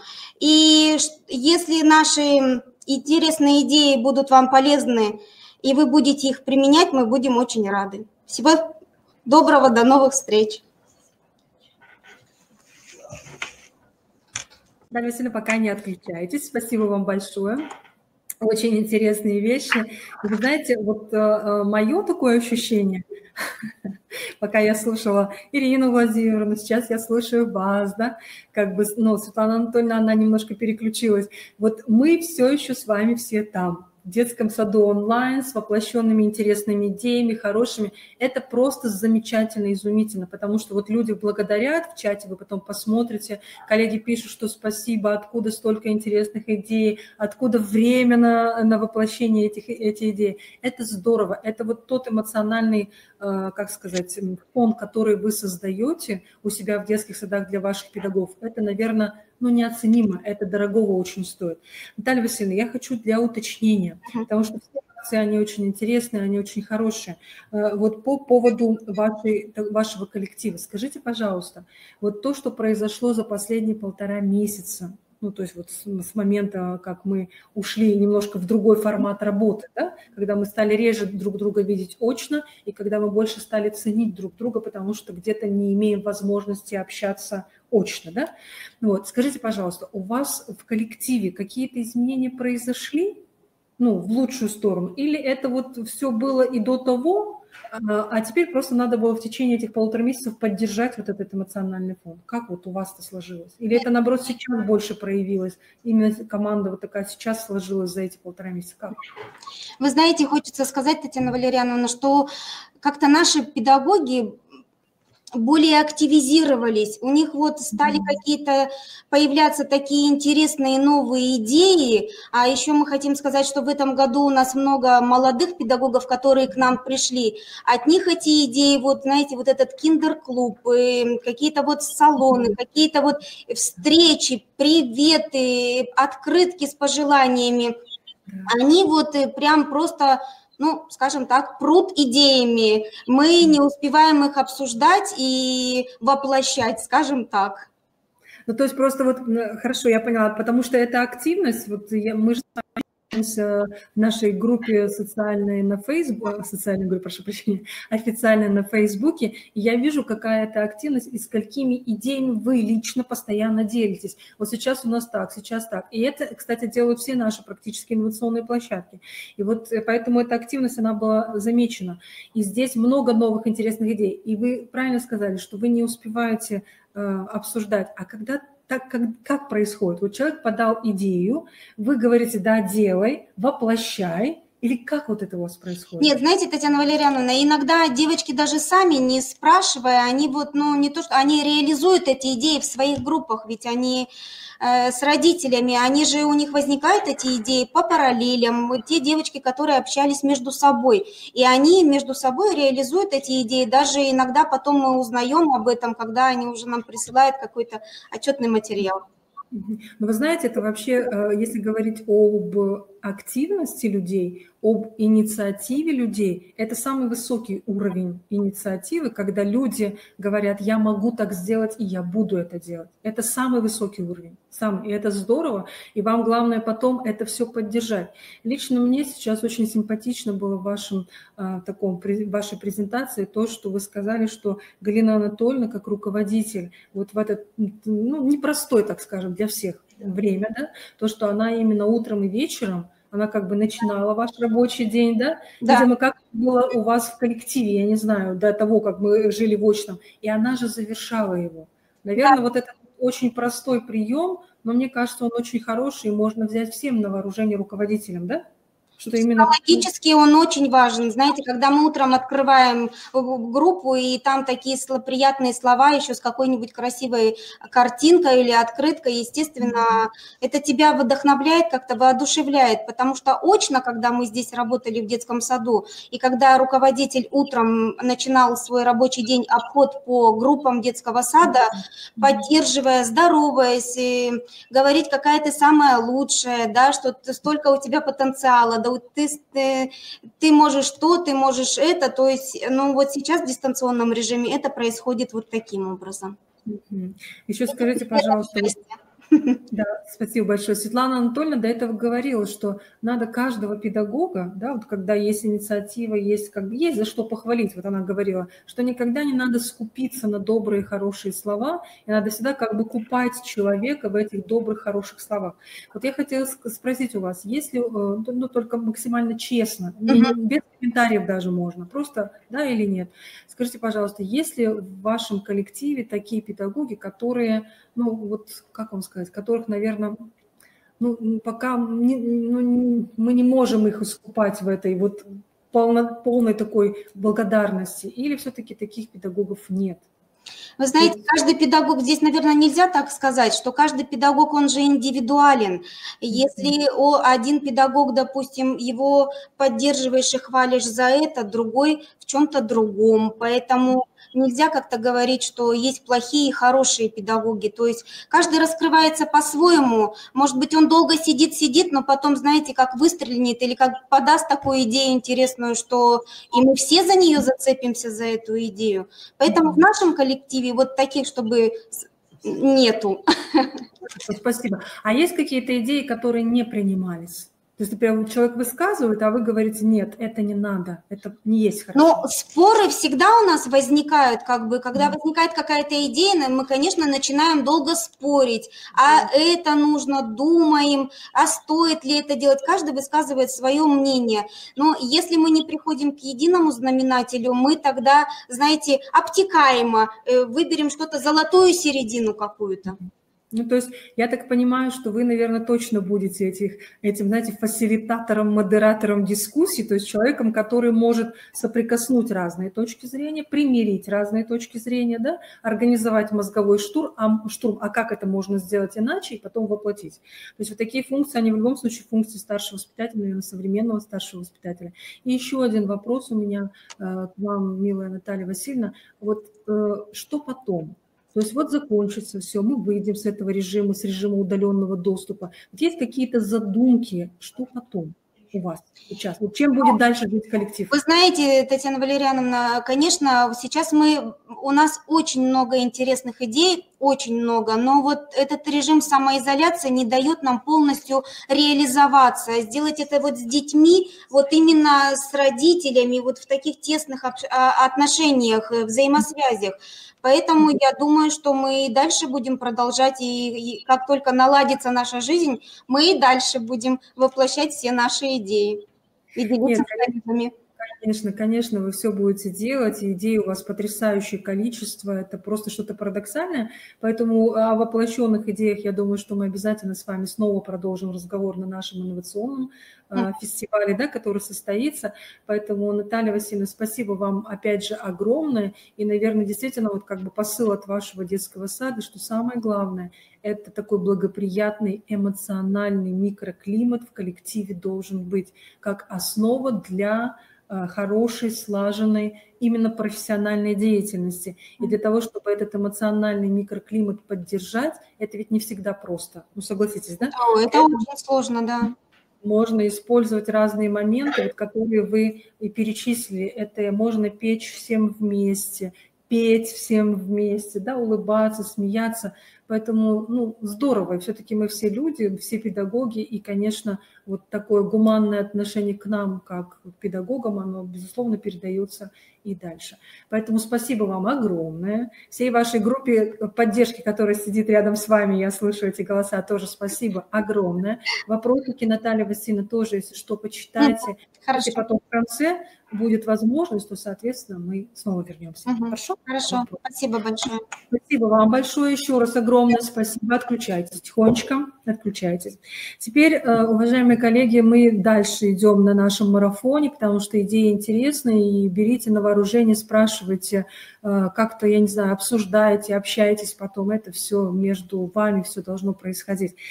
Спасибо городу Усинску. Мы теперь передаем слово, переезжаем мысленно так виртуально в наш город Ухта. Это детский сад номер 81. Пожалуйста, Ирина Анатольевна, пожалуйста, подключитесь к нам, чтобы мы вас видели. Да, вижу, пожалуйста, да. Очень хочется вас увидеть. Да, замечательно. И небольшая такая, может быть, представление небольшое для всех наших коллег, которые сейчас нас слушают.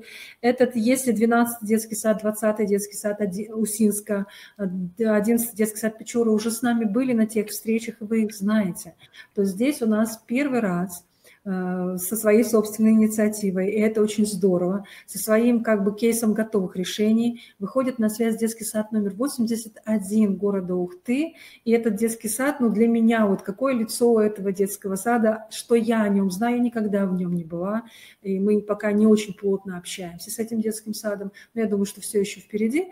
Для меня это было то, что это единственный детский сад в республике Коми, где воспитываются только дети раннего возраста. Больше у нас таких детских садов, насколько мне известно, в республике Коми нет. Поэтому вот такое лицо у меня этого детского сада, и я вижу здесь и руководителя Анну Николаевну, да, если я не ошибаюсь, и старшего воспитателя, и тоже, наверное, одного из вдохновителей, это Ирину Анатольевну Изотову. Поэтому, уважаемые коллеги, передаем вам слово, делитесь вашими рецептами. Спасибо. Я отключаюсь. Спасибо. Добрый день, уважаемые коллеги. Конечно, Татьяна Валерьянова, мы ждем вас в гостях, мы вас приглашаем в наш детский сад и будем рады поделиться и показать все наши достоинства и все наши достижения. Наш детский сад является инновационной площадкой по внедрению и апробации программы «Теремок» только первый год. И так сложились обстоятельства, что в начале учебного года у нас произошла смена руководителя. И я вот хочу вам представить Анну Николаевну, нашу новую заведующего, и мы хотим поделиться своим опытом создания команды единомышленников именно в процессе инновационной деятельности. Добрый день, уважаемые коллеги. Очень рада пообщаться с вами в таком формате. Еще раз напомним, что наш детский сад, приоритетом нашего детского сада является воспитание и развитие детей раннего возраста. У нас функционирует всего 4 группы. Из них одна группа для детей от года до 1,5 лет, одна группа от 1,5 до 2 лет и 2 группы от 2 до 3 лет. Поэтому уже много лет брендом нашего детского сада стало такое заводное веселое солнышко в коляске, оно в уголочке есть, которая с пустышкой, потому что мы – это именно маленькие дети. Лицо нашего детского сада – это именно малыши. И вот инновационными в этом учебном году у нас являются только 2 группы с самыми маленькими воспитанниками с года до 1,5 лет и с 1,5 до 2 лет. И инновационной деятельностью мы хотели донести до родителей и до педагогического сообщества, что мы не только учреждение присмотра и ухода, мы учреждение современного воспитания и развития детей раннего возраста.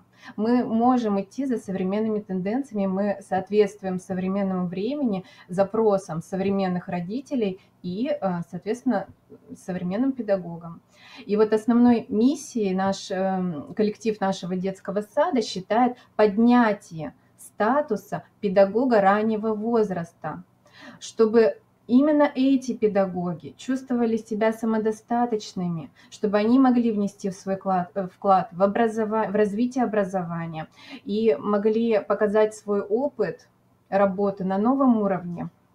Потому что в основном все знают, на группах раннего возраста, ну, как правило, работают люди пенсионного возраста, либо вчерашние студенты, молодые совсем педагоги, у которых небольшой опыт, которые набираются опыта на раннем возрасте. И поэтому очень сложно аттестоваться на квалификационную категорию таким педагогам.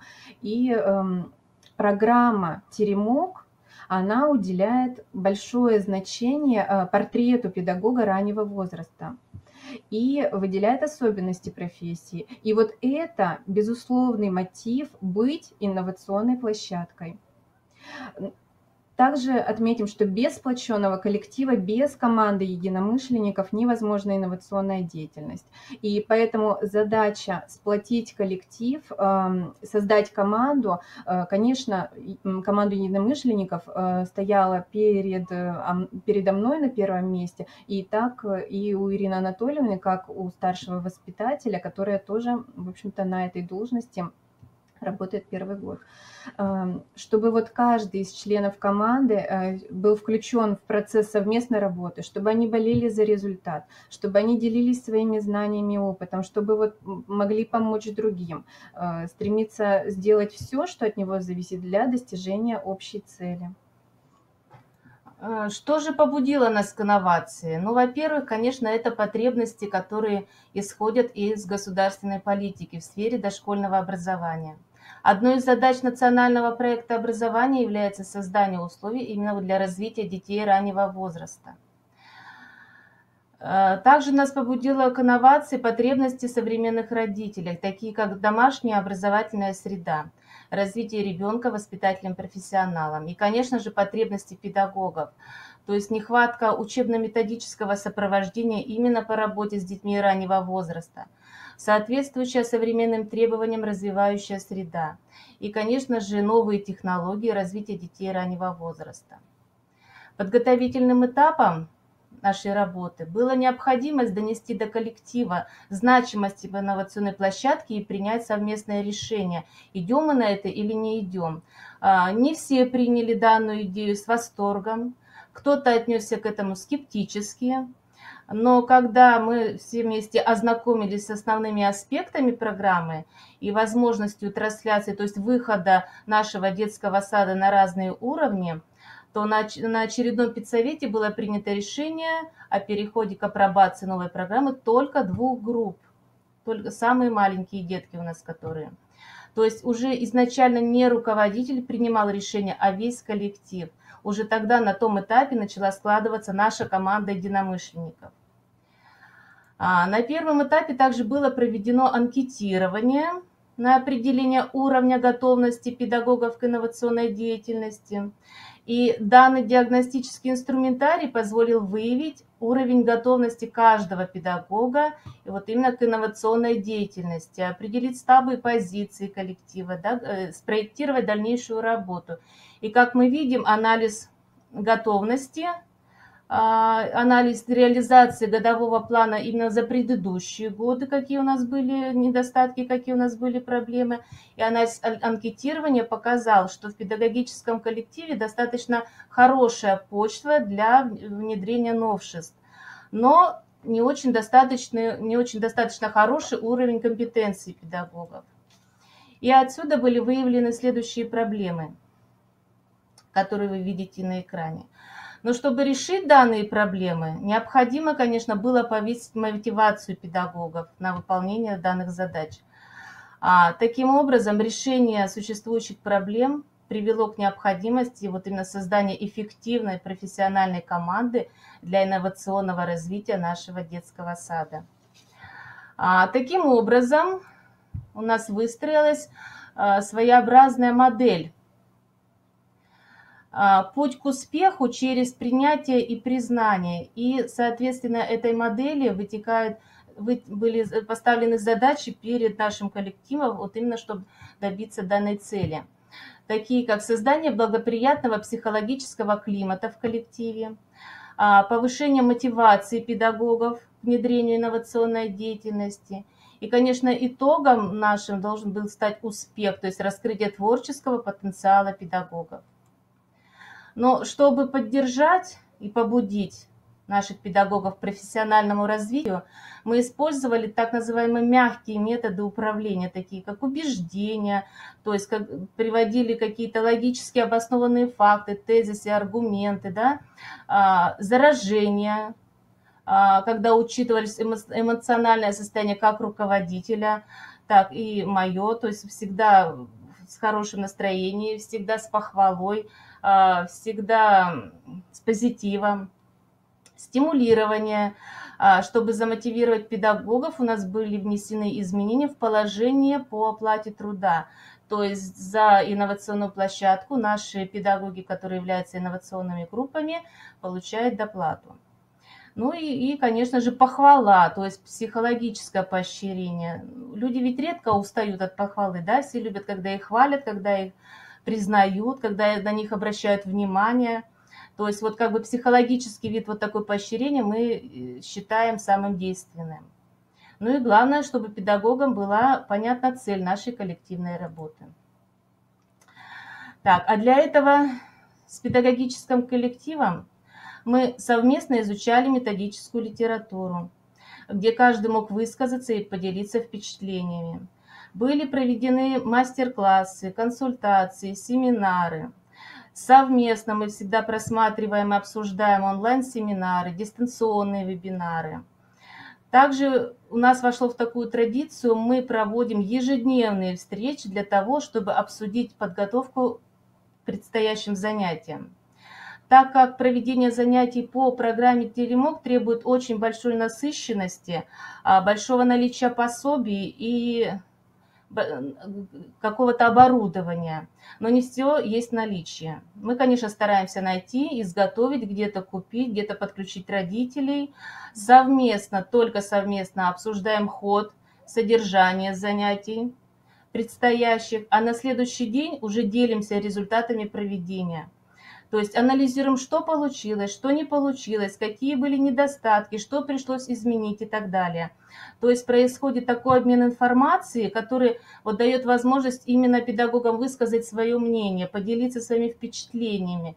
То есть они видят свою значимость вот именно в данной работе.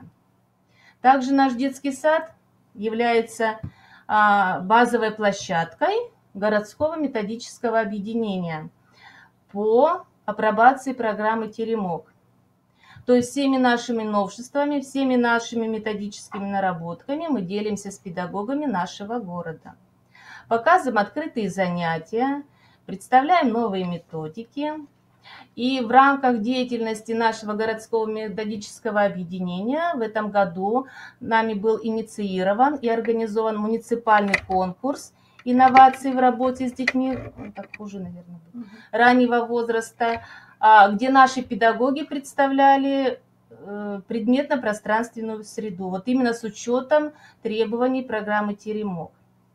Также наш педагог принимал участие в муниципальном этапе конкурса «Воспитатель года» с темой «Игры антистресс», то есть адаптационные игры, которые предлагает тоже программа «Теремок».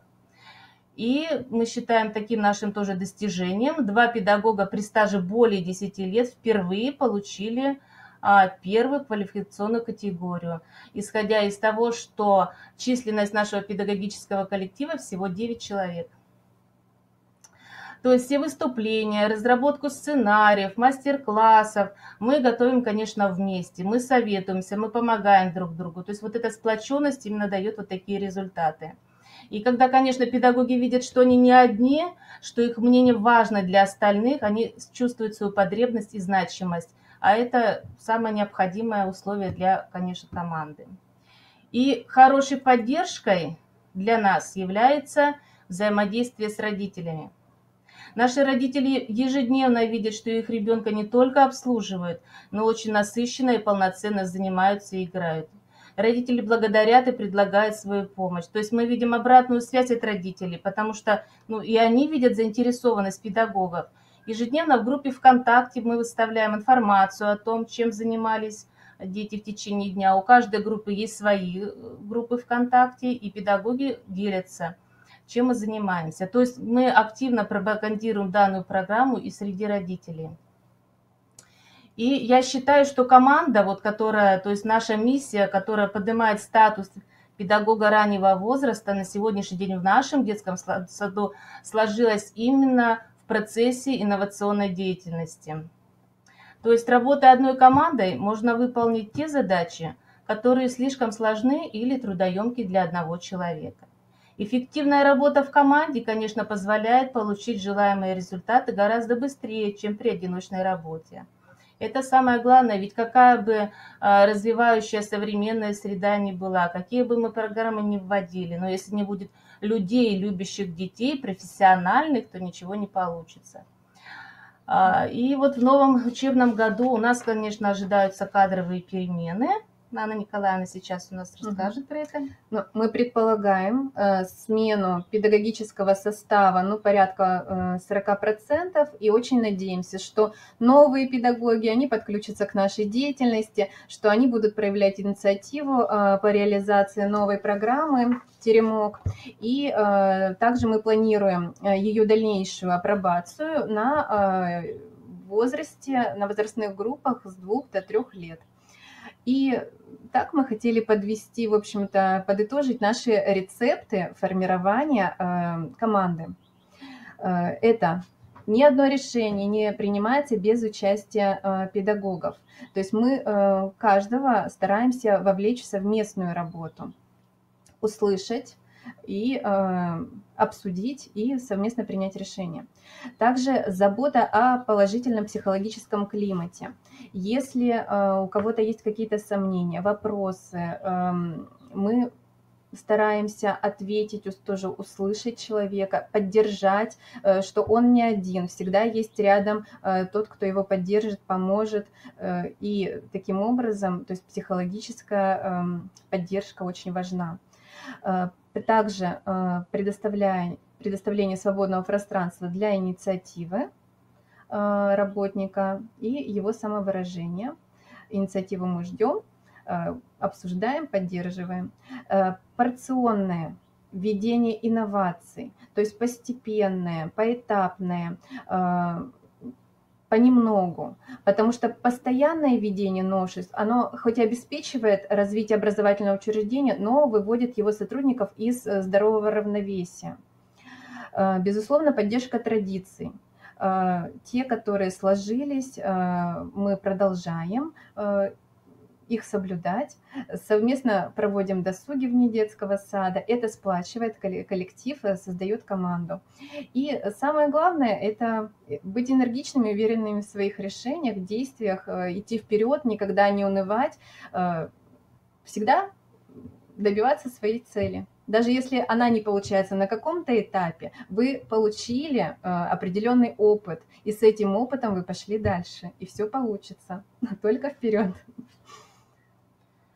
Но при всей нашей сплоченности у нас, конечно, тоже есть вопросы, возникают вопросы, и хочется найти ответ среди опыта других коллег. Вот как бы мы не были сплоченны, да, но вот все-таки педагоги практики, у них возникают какие-то вот несогласия или с содержанием программы, или с какими-то вот такими методическими моментами. Вот как прийти к единому мнению? Конечно, мы в первую очередь через личный контакт, через вот психологическое взаимодействие, через убеждение и через приведение вот именно каких-то аргументов и фактов. Вот. И, конечно же, вот хочется нам замотивировать педагогов именно вот, чтобы инициатива исходила от них. То есть, конечно же, работать по готовому легче, но вот мы тоже ждем инициатив, так как мы вот первый год, то есть опыта у нас еще мало, мы и как руководящие должности первый год, и на инновационной площадке. Но вот то, что у нас получилось, мы старались с вами поделиться, вот таким образом у нас сложилась наша команда. Спасибо. Спасибо за внимание. Спасибо вам большое, коллеги. Не отключайтесь, пожалуйста. Спасибо, очень интересно, очень приятно было услышать вас, потому что, ну, мы, правда, как-то никогда еще не общались, а вот так ты узнаешь, чем живет детский сад, какие руководители у детского сада, старшие воспитатели, какие есть интересные идеи, почему солнышко вот такое в коляске, да, как Ирина Александровна Лыкова, все помните, очень долго объясняла Ирина Анатольевна, да, почему теремок, почему вот там такие стены, она же тоже человек, который символами живет. Спасибо вам огромное. Будет возможность, обязательно приедем, обязательно будем какие-то такие мини-стажировки, вот, которые мы сейчас запустили с вдохновенцами. Мы же с ними запустили вот эти стажировки, которые на базе каждого детского сада проходят. Даст Бог, может сложиться между теремковцами, тоже сделаем такую стажировку, когда пройдет какое-то определенное время. Вы знаете, вы очень хорошо сказали о том, что у вас, вот я даже фиксирую ваши такие интересные цитаты у всех, вы сказали о том, что у вас как бы часть детского сада всего 4 группы, 2 группы, получается, работают по программе теремок, апробируют, да, а 2 группы не работают по тому, как они раньше работали, правильно я понимаю, да?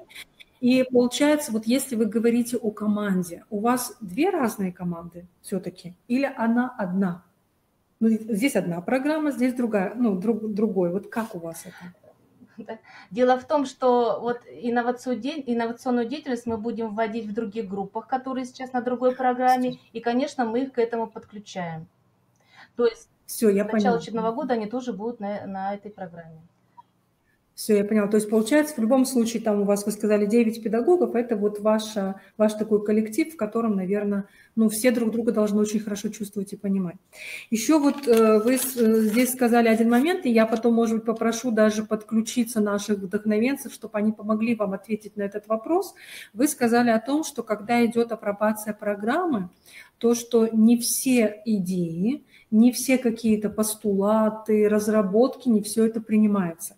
И хочу сразу сказать и вам, и как бы всем нашим коллегам, что это абсолютно нормальный процесс. Когда детский сад становится площадкой, инновационной площадкой, понятно, что вы пока реализуете чужие идеи. Вот что программа вдохновения, что программа STEM-образования, это идеи авторские. И это другие, это не наши с вами идеи. И здесь это делали те люди, которые умеют это делать очень хорошо и умеют предлагать нам, то есть люди науки, доктора наук, и мы, получается, как мы с вами пробуем, так ли это. Поэтому если что-то идет не так, не бойтесь никогда. И здесь самый такой маленький момент, вам надо как бы выстраивать, знаете, вот свою траекторию по апробации программы. Этого тоже не бойтесь. Для того, чтобы она у вас выстроилась очень хорошо, здесь надо учитывать один простой момент. Здесь надо всей душой принять концепцию этой программы. То есть если мы говорим о вдохновении, например, о программе вдохновения, да, там надо всей душой принять то, что там самое главное – это индивидуальность ребенка и все, что создается для него. Если мы говорим о программе «Теремок», то здесь тоже вот та мотивирующая образовательная среда, которая создается для развития индивидуальности, да, как Анна Николаевна очень хорошо сказала, что есть портрет педагога раннего развития. Вот какие-то есть ценности, которые уже авторы программы заложили. И вам надо сделать все возможное, чтобы договориться между собой в своих вот коллективах, как вы понимаете эти ценности. Вот вы же хорошо лестнику там написали, да, что вы понимаете, вы принимаете, и вы будете это делать. Если вы эти ценности принимаете, вы, получается, весь методический комплект, который есть к этой программе, как бы пропускаете сквозь призму своего понимания этих ценностей. И вот точно таким же образом, отделяете или, наоборот, присваиваете. Вот я отдельную благодарность хочу сказать Ирине Анатольевне, потому что именно Ирина Анатольевна лично меня познакомила с педагогикой. Чего там, удивление, да, Ирина Анатольевна? Вот это только благодаря вам я узнала, что есть такой замечательный, шикарный термин, как педагогика удивления именно для раннего возраста. Поэтому вот смотрите, если она ваша, вот вы разделяете эти ценности, пожалуйста, вот это направление развивайте, подбирайте, что там полагается. Дальше следующий, например, материнский фольклор. Чувствуете, что что-то, чего-то не хватает, потому что у нас дети есть там двуязычные детки разные, насыщайте своими какими-то, и у вас получится, знаете, такая своя модель реализации программы «Теремок», это очень здорово. Вот наши вдохновенцы, вы думаете, это где-то есть в программе вдохновения то, чем они с вами делятся? Нет, это уже их собственные наработки, их акции, их всевозможные, как Наталья Васильевна все время говорит, лайфхаки и так далее, и так далее. Поэтому у вас будет свое, где-то кто-то, мне кажется, здесь такой принцип надо обсуждать, договариваться, чтобы понимание было и именно нацеленность на ребенка. И вы знаете, вот когда Ирина Анатольевна одно время у нас часто выставляла маленькие видеоролики, да, в группе, сейчас где-то немножко, видимо, пока на выдохе, я так скажу. Скоро будет снова вдох. И вот я все время обращала внимание на то, как ведут воспитатели. Всегда. Особенно в группах раннего возраста. И поэтому те моменты, о которых вот вы сейчас говорили, что кто-то был не согласен с чем-то, да, кто-то не принимает, это нормальная позиция. И поэтому, если ведь воспитатель раннего возраста, он всегда занимал солирующие позиции. И вот на прошлых наших встречах мы об этом говорили. То есть это человек, который отвечает за детей. А здесь как понять, что этот маленький ребенок, и надо ценить то, что он предлагает, то, что он как бы делает, и вот как вот это понять, вот это, наверное, сегодня очень большая сложность. Если раньше у нас воспитатели, например, которые работают с малышами, для них это было естественно, многие вещи делать за детей. Ну, согласитесь, да? Это не только это вам, это вообще в любых группах раннего возраста. Не справляется, быстро поможем. Медленно одевается, быстро сделаем, чтобы он быстро. Вот здесь надо просто сказать стоп, и вот даже хотя бы это, но договориться вместе. Я жду, пока это сделает ребенок сам, или я что делаю? Вот как педагог, как теремковец, я должна ждать, пока это ребенок сделает сам. Вот все. Поэтому вот как-то вот с таких мелочей, и тогда будет многое меняться, все в нашем пространстве. Поэтому, уважаемые коллеги, очень-очень рады, что вы с нами. То же самое, Анна Николаевна, рада, что вы влились в наше профессиональное сообщество. И я думаю, что вы должны тихонечко настраиваться, как и все наши площадки, на то, что пока муниципальный уровень, вот вы хорошо о нем рассказали, да, что вы делаете, потом республиканский будет уровень, и недалек тот час, когда будет федеральный уровень. Поэтому просто готовьтесь, настраивайтесь, да, и на фестивале нашем обязательно встретимся. И сразу персонально для всех теремковцев я уже приглашаю, анонсирую в следующую субботу, 23 мая. Сейчас же проводится очень большой онлайн-фестиваль по дошкольному образованию Российской Федерации. И 23 мая будет отдельная площадка для ранников.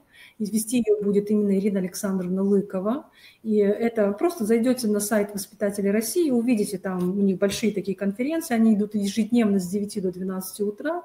И вот как бы площадка для ранников как раз будет у нас в следующую субботу. Поэтому послушаем, посмотрим, может быть, что-то будет интересное как раз для нас. Да? Поэтому мы всегда на связи, вас благодарим, очень приятно. И сейчас вот я просматривала, когда еще до вашего выступления, просматривала чат, я увидела там ваших единомышленников, Ольгу Владимировну Дриго, 69-й детский сад, поэтому я думаю, что вам надо вместе там в Ухте какие-то вещи решать, обсуждать, все делать. И, соответственно, у нас 14 детских садов в Республике Коми, которые работают по программе «Теремок». Это большая команда. Но просто такой, как сказать, раскачка идет везде очень по-разному.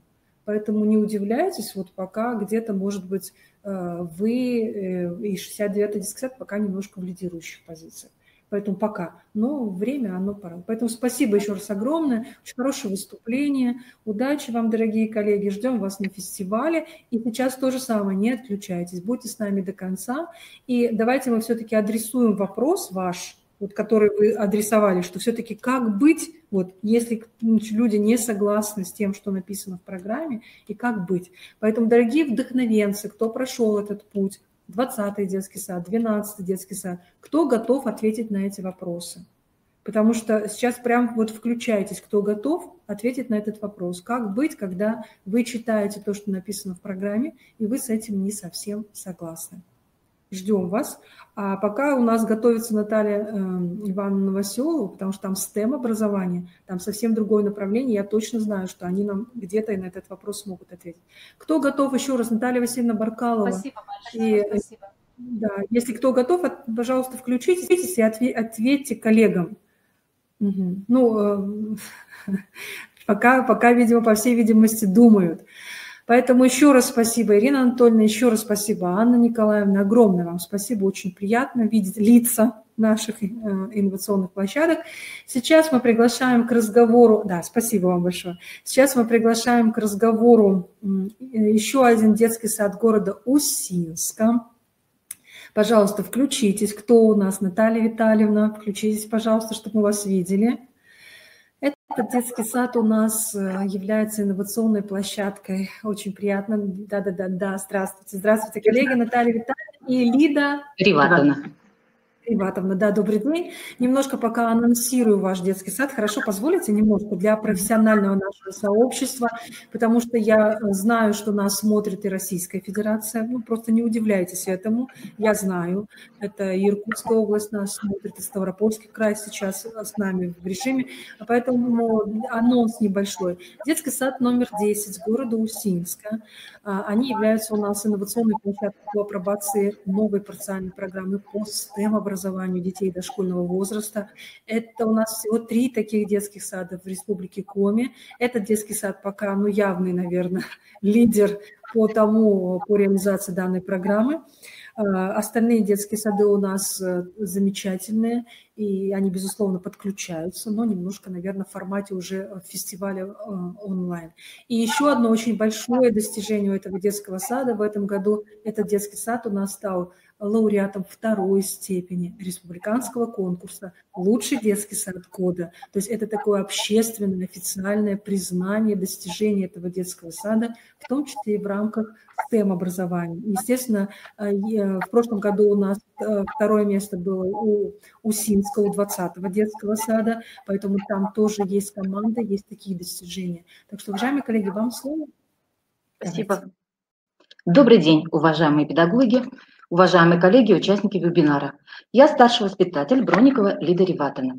Сегодня команда муниципального автономного дошкольного образовательного учреждения детского сада номер 10 города Усинска представит свой опыт работы в формировании эффективной команды. Эффективность команды в значительной степени зависит от личных и профессиональных качеств ее членов, взаимоотношений между ними. Мы сегодня хотим рассказать о пути становления эффективной и действенной команды педагогов нашего детского сада. Для себя мы определили, что эффективная команда – это сплоченная команда, способная к результативным общим действиям. Сплоченность коллектива обеспечивает степень его единства, которая проявляется в единстве убеждений, мнений, традиций, настроений, характере межличностных отношений, а также в единстве практической деятельности. На слайде представлены характеристики сплоченной команды. У членов команды должна быть общая цель. Они должны работать в тесном сотрудничестве, доверяя друг другу, обмениваясь свободными мнениями. Быть заинтересованными в личностном и профессиональном росте. При формировании эффективной команды мы преодолели внутренние противоречия и сомнения сотрудников. Несмотря на то, что наш коллектив состоял из уже давно работающих педагогов, Каждый из них функционировал по отдельности, независимо от других. Нововведения воспринимались по-разному, иногда с пониманием, иногда с безразличием, но чаще всего критично. Сопротивление мы ощутили и в нестабильности в составе нашего коллектива. Молодые или новые педагоги тяжело адаптировались в коллективе, некоторые уходили. Педагоги не были способны к совместной постановке и достижению целей, способствующих развитию образовательной организации. Многих устраивала средняя оценка работы детского сада со стороны общественности. Причины были в том, что педагоги пытались продолжать работать в определенном, установившемся режиме, испытывали страх перед осознанием своей некомпетентности, новым и неизвестным. Мы осознавали, что сплотить педагогический коллектив сразу невозможно. Для вовлечения всех педагогов в совместное дело необходимо длительное время, стимулирование и системная организация методической работы. Поэтому мы стали создавать благоприятные условия для коллективной деятельности, в которой происходила мобилизация личностных резервов педагогов, рост потенциала их взаимосодействия в достижении личных и общей цели организации, что в конечном итоге способствовало успешному преодолению возникающих конфликтов и трудностей, решению проблем. О средствах формирования эффективной команды более подробно расскажет моя коллега, старший воспитатель Маркус Наталья Витальевна. Здравствуйте еще раз, участники вебинара, коллеги. Формирование команды – это ответственный, системный, творческий процесс. Мы предлагаем вам свой кейс формирования эффективной команды. Итак, первое содержимое – это программа «Педагогический рост». Иначе первое средство формирования команды, которое мы применили. Несколько лет назад в условиях модернизации и развития системы образования произошли значительные изменения как в организации, так и в содержании педагогической деятельности коллектива дошкольного образовательного учреждения. Поменялись и функции методического сопровождения, обеспечивающего деятельность воспитателей. Профессиональная подготовка педагогического состава для внедрения инновационных направлений дошкольного образования требовала дополнительного развития. Разрешению данной ситуации способствовало использование современных методов работы с педагогами и внедрение нестандартных форм по развитию у них новых профессиональных качеств, а также оптимизация существующей модели, повышение профессионального мастерства за счет ресурсов дошкольного учреждения. Поэтому на начальном этапе разработали и реализовали программу «Педагогический рост», где цели и задачи различались по отношению к конкретному педагогу и по отношению к педагогическому коллективу в целом, с учетом профессионального стандарта педагога. Решение задач данной программы направлено на обновление структуры и содержания методического сопровождения, раскрытие творческого потенциала педагогов, освоение ими современных педагогических технологий, развитие профессиональной мобильности, формирование единой позиции педагогического коллектива, создание системы стимулирования, обобщение и распространение педагогического опыта. Программа реализовывалась через разнообразные формы работы, которые были максимально направлены на решение поставленных задач. Данная программа являлась частью программы развития детского сада, которую мы успешно реализовали. Второе содержимое кейса – стимулирование и мотивирование. Следствием реализации программы стало создание системы стимулирования, которая постоянно, содержательно пополняется, корректируется. Например, если на первых этапах использовали экран успеха, такую большую таблицу участия педагогов в различных мероприятиях, на ней визуально можно было увидеть результаты деятельности каждого за год. В конце учебного года подводились итоги. Педагоги получали единоразовую премию из стимулирующего фонда, переходящие кубки за участие группы в целом, а также игрушки для пополнения развивающей среды группы. Впоследствии педагоги начали систематизировать свои результаты самостоятельно. Для дальнейшего стимулирования спроектированы канцелярские товары с эмблемой детского сада, которые хочет получить каждый педагог, так как они выдаются только по итогам работы за год. В детском саду размещены стенды, где представлены успехи наших педагогов, которыми педагогический коллектив гордится. Последовательная поддержка педагогов переходит в формирование их внутренней мотивации к профессиональной деятельности. Третье содержимое кейса – интерактивные формы взаимодействия с педагогами. Это обучающие и развивающие личность игровые технологии, которые построены на целенаправленной, специально организованной групповой и межгрупповой деятельности, обратной связи между всеми ее участниками для достижения взаимопонимания и развивающего процесса, индивидуального стиля общения на основе рефлексивного анализа здесь и сейчас. К числу наиболее эффективных форм работы с кадрами можно отнести мастер-классы, круглые столы, дискуссии, ролевые деловые игры, мозговые штурмы, групповую работу, в том числе и в малых группах. Сама структура методической службы представляет собой своего рода модернизированную работу малых групп, возглавляемых методическим советом. В состав методического совета входят старшие воспитатели и руководители творческих групп. Председатели творческих групп – это педагоги первой и высшей категории, которые выбираются коллективом ежегодно на первом организационном педагогическом совете. Структурные звенья методической работы ДОУ – это творческие группы, которые наполняются по желанию и выбору самих педагогов. Их у нас 4. Это здоровье, созидание, семья, патриот. В течение учебного года в детском саду ведется систематическая и целенаправленная работа творческих групп по организации и осуществлению на высоком уровне воспитательно-образовательной работы с детьми, методическая работа со специалистами, взаимодействие с родителями воспитанников и учреждениями города. Подобный подход в деятельности подготовил педагогов для работы в формате временных рабочих групп, наиболее готовых генерировать и адаптировать новые идеи. 4. Содержимое кейса – это портфолио педагога. Внутренняя мотивация и работа в творческих группах дает положительный результат. Для обобщения получаемого опыта педагогам предложена технология портфолио, которая позволяет систематизировать накопленный опыт, объективно его оценивать, планировать свое дальнейшее развитие. Данная технология дисциплинирует педагогов в систематизации собственных материалов, формирует объективное понимание профессиональной ситуации и способствует планированию деятельности. Структура портфолио задана критериями подготовки к аттестации. Педагоги ежегодно по ней отчитываются в конце учебного года. 5. Содержимое кейса – это личность руководителя, старших воспитателей и самих педагогов.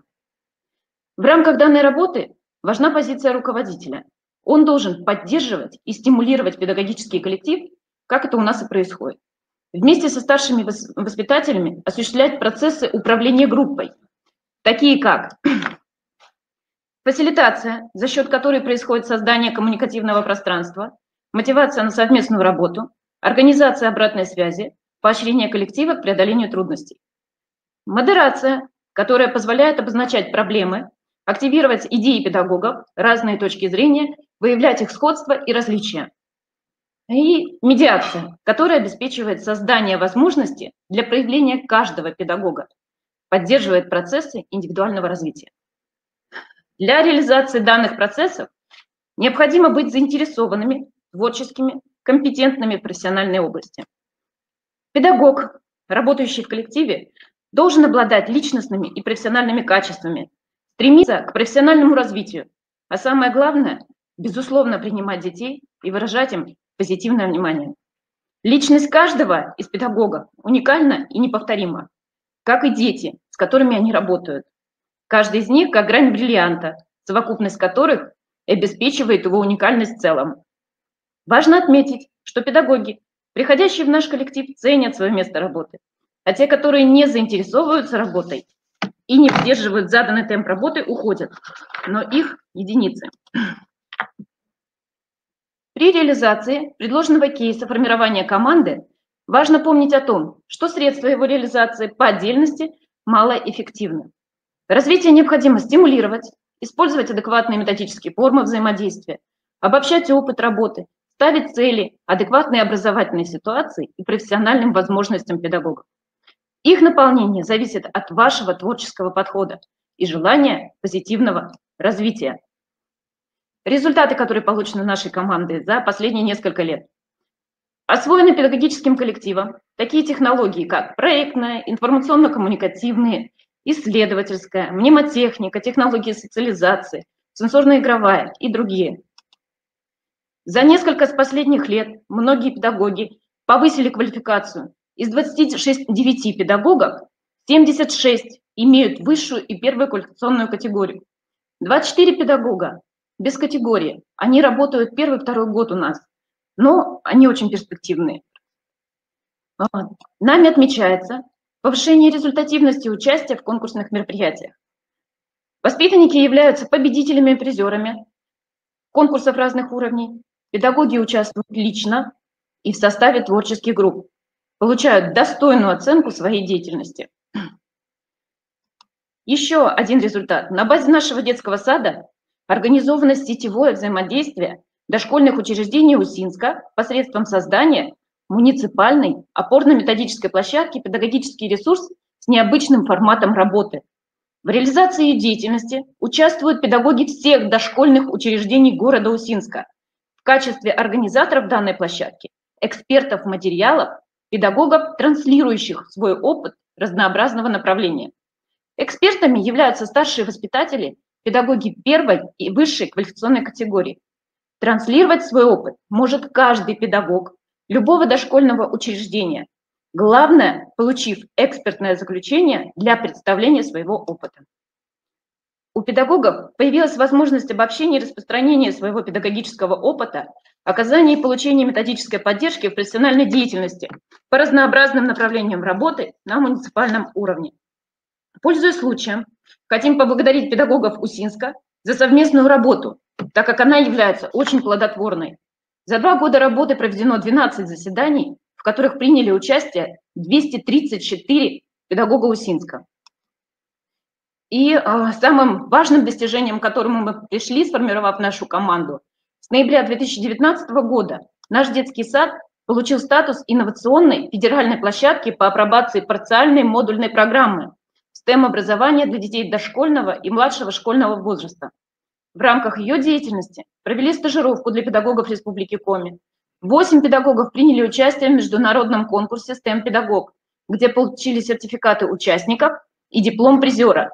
Провели общесадовое родительское собрание, на котором более подробно познакомили родителей и воспитанников с программой. В городе Сочи на международной конференции наш руководитель Новоселова Наталья Ивановна представила опыт детского сада в апробации данной программы. Полученные результаты работы подтверждают создание эффективной команды, но, безусловно, при формировании команды важно учитывать риски, с которыми вы можете столкнуться при достижении цели. Об этом подробнее проговорит моя коллега Лида Реватовна. Важная роль в создании эффективной команды принадлежит заведующему, старшим воспитателям, которые в первую очередь должны быть в этом заинтересованы и знать особенности реализуемых в ней управленческих процессов. Работа должна вестись системно, с учетом ситуативных факторов. Важно правильно использовать стиль управления – авторитарный, либеральный, демократический. Но, как правило, демократический стиль чаще всего применяется в общении с членами уже сформированной команды. Также можно выделить еще один риск – это сопротивление педагогов инновациям, которые создают сильнейшие внутренние препятствия на пути для внедрения нового. Сопротивление может не выражаться открыто, но оно будет заметно по действиям и поступкам, суждениям и умозаключениям, эмоциям и настроениям членов коллектива.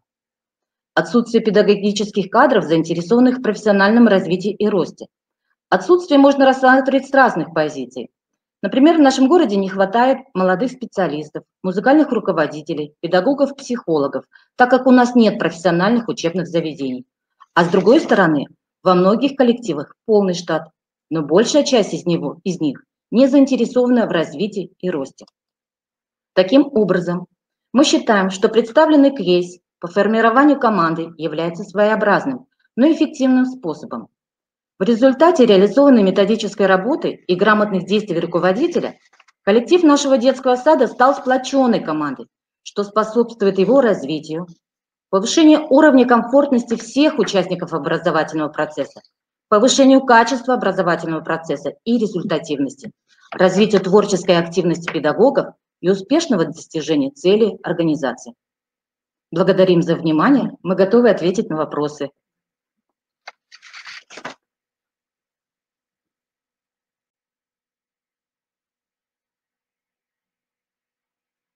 Мы не слышим вас, Татьяна Валерьяновна. Вот, сейчас слышим. Да, просто небольшая задержка, видимо, со звуком, поэтому сейчас нормально все? Да, все хорошо. Сейчас немножко, да, тут кто-то посмотрит из вас вопросы, которые есть, да, или будут они поступать в чате. Во-первых, хочу вам сказать большое спасибо, потому что тоже первый раз вы принимаете участие в нашем онлайн-семинаре, и естественно, что это всегда очень приятно. С Натальей Ивановной мы общаемся. у вас можно колоночки отключить, если что. Вот, у вас. Я имею в виду, что с Натальей Ивановной мы общаемся, поэтому я вижу, как идет жизнь в вашем детском саду, поэтому будем очень рады, если вы тоже будете подключаться. STEM-образование, оно реализуется у вас прекрасная STEM-лаборатория. Я думаю, что вы обязательно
Коллеги, немножко, пожалуйста, обозначьтесь, видно или слышно, потому что у нас идет информация, что прерывается связь, поэтому немножко в чате просто напишите, что все в порядке или как.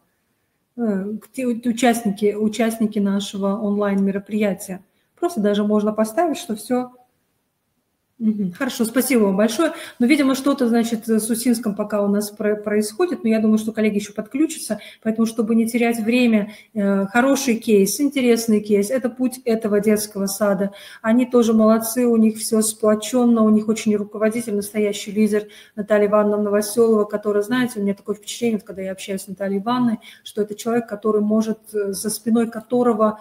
но никому не будет страшно. Никому, потому что она такая какая-то очень надежная, очень такая основательная, как руководитель, который отвечает, наверное, за каждый шаг, за каждое действие свое. То есть человек с очень большой степенью ответственности. Но это мое впечатление как у руководителя Натальи Ивановны, поэтому спасибо ей тоже огромное за то, что она сплотила рядом с собой тех, кто созвучен с ней по ее миропониманию, мироощущению. И это очень здорово. Это, наверное, очень важно.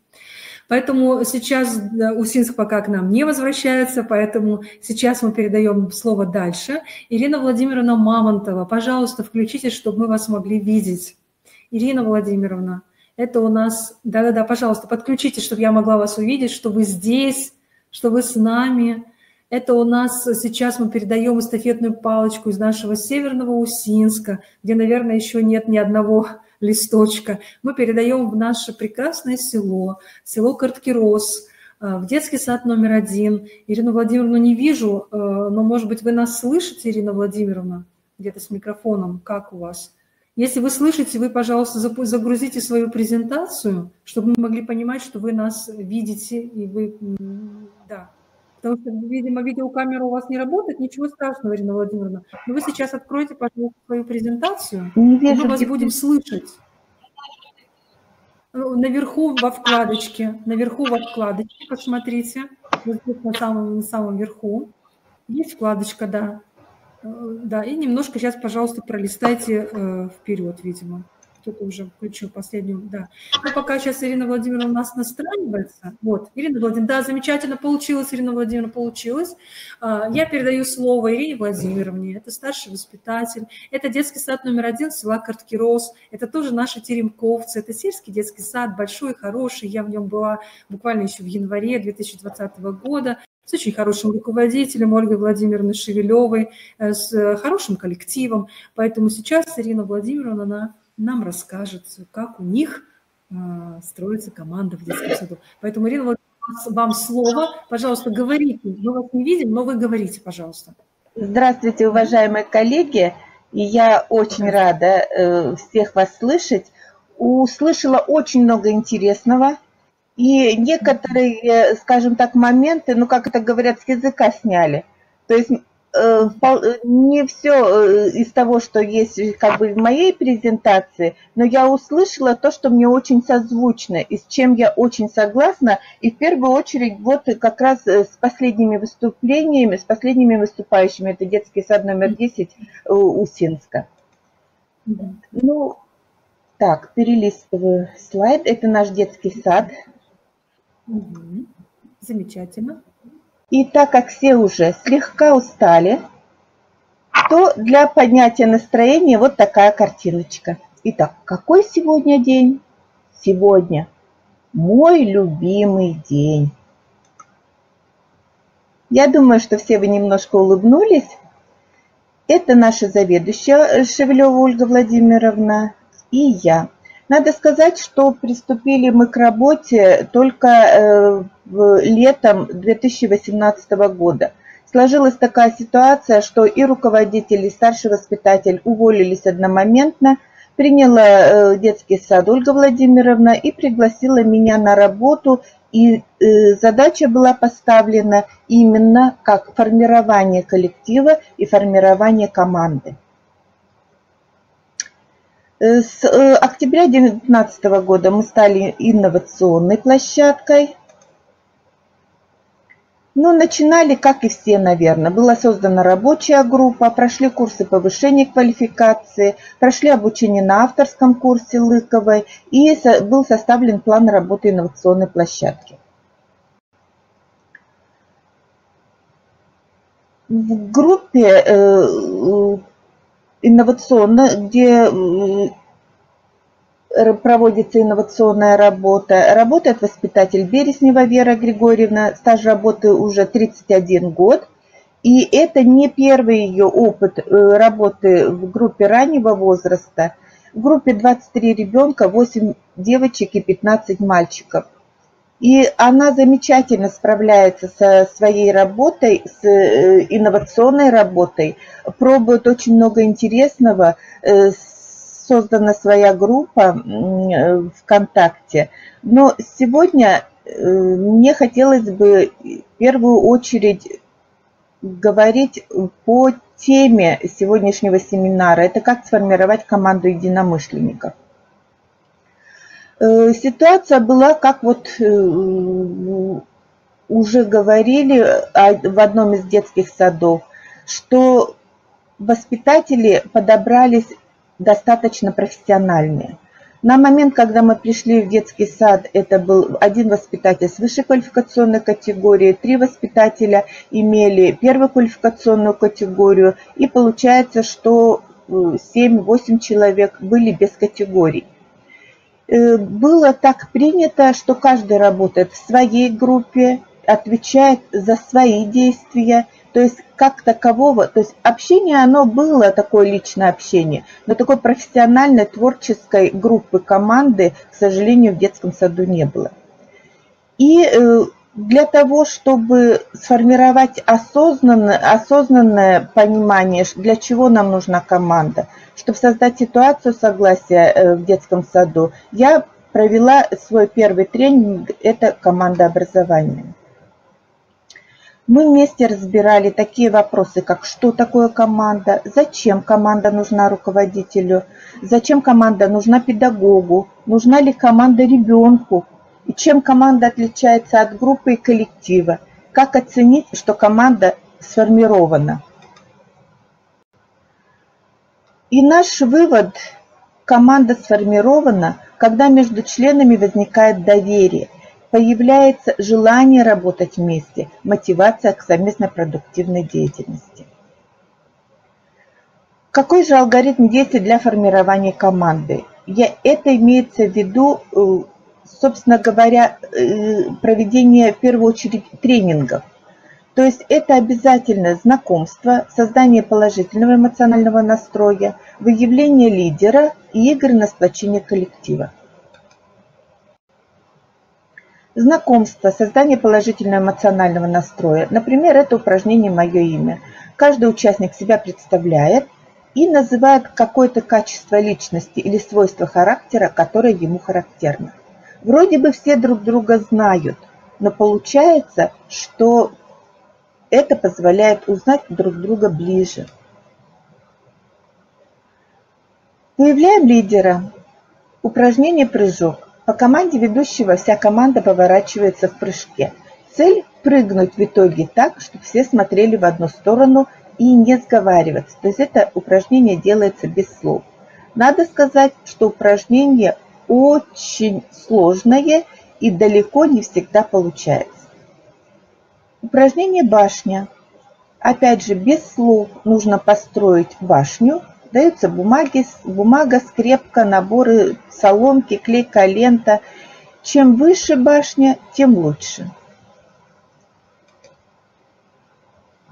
Формирование доверия. Упражнение «Карандаш». Цель упражнения – это согласование действий, то есть чувствовать друг друга. Два человека в парах держат один карандаш кончиками пальцев. По команде ведущего пара передвигается по помещению. Задача не столкнуться с другой парой, не уронить карандаш. Например, там перейти всем к окну, добежать до двери, вернуться в центр зала. Очень интересная игра на формирование доверия – это лес рук. Все встают парами друг за другом, как в игре «Ручеек». Первая пара переходит назад и заходит в лес. Задача каждого, пока участник идет вперед по тоннелю между людьми, аккуратно до него дотронуться, ласково его погладить.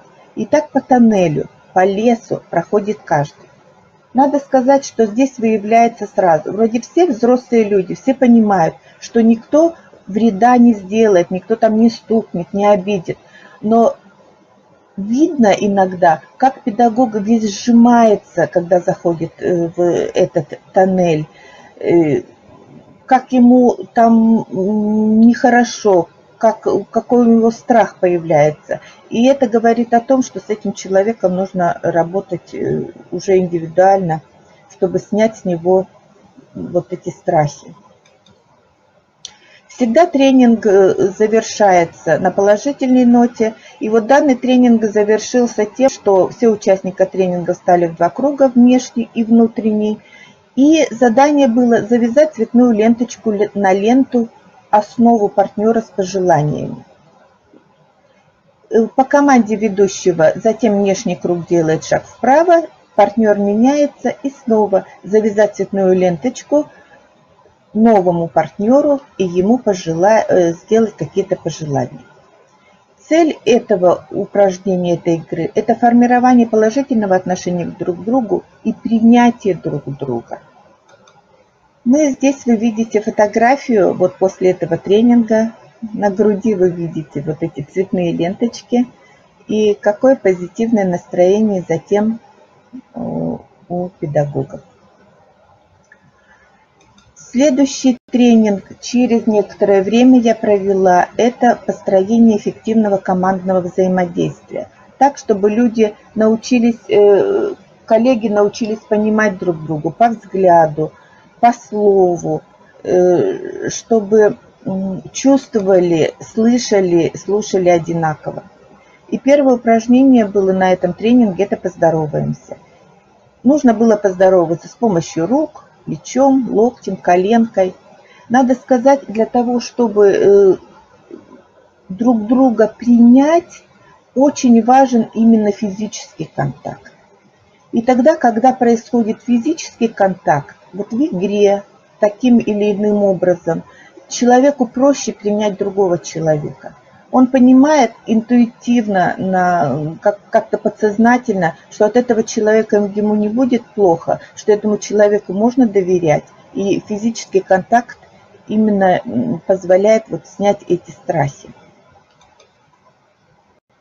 Следующее – это правила группы. Ватман с уже написанными правилами. Надо сказать, что эти правила работают как на тренингах, так и при работе творческих групп. То есть слушать друг друга, не перебивая, говорить только от своего лица. Если информация адресована кому-то конкретно, то и обращаться напрямую к этому человеку. И избегать критики при выполнении упражнений или при обсуждении. А если возникает потребность, то дождаться уже обсуждения. Следующим заданием было веселый счет. Это для того, чтобы чувствовали друг друга, понимать мысли с целью более эффективного выполнения задания. Ход упражнения. Все сидят на стульчиках, ведущий называет число, например, 3, и нужно такому же количеству участников встать. Понятно, что в выполнении упражнения необходимо добиться синхронности, участники не должны совещаться. И обязательно обсуждали, почему сначала не получилось, что помогло в выполнении задания. Затем было предложено упражнение «Вавилонская башня». Время 15 минут. Участники делились на 2 команды, и каждому члену команды давалось индивидуальное задание, которое было прописано на отдельных листах. Листки не показывали друг другу, они были секретные, и в то же время команда должна была выполнить упражнение. Надо сказать, что у нас одна из команд справилась с заданием, а у второй команды это не получилось. Но тем было интереснее при обсуждении, почему было трудно, что показалось трудным, успешно ли было взаимодействие в группе и почему, что помешало выполнению задания. Упражнение «Поиск сходства». Сплочение группы через нахождение сходств у участников. Понятно, что педагогические коллективы у нас очень разнородные. И иногда кажется, что нет ничего общего между педагогами. Вот это упражнение позволяет именно работать на сплочение группы, так как участники начинают внимательнее присматриваться друг к другу и обнаруживают, что сходство между ними гораздо больше, чем они думали раньше. А задание такое. Одна команда пишет сходство, чем отличаются, чем похожи друг на друга педагоги, а вторая команда пишет, чем отличаются педагоги в этой группе. И при обсуждении, конечно же, мы подводим к мысли, что все они очень разные, но оказывается сходство между ними гораздо больше, чем может показаться на первый взгляд. Опять же упражнение «Кто быстрее?».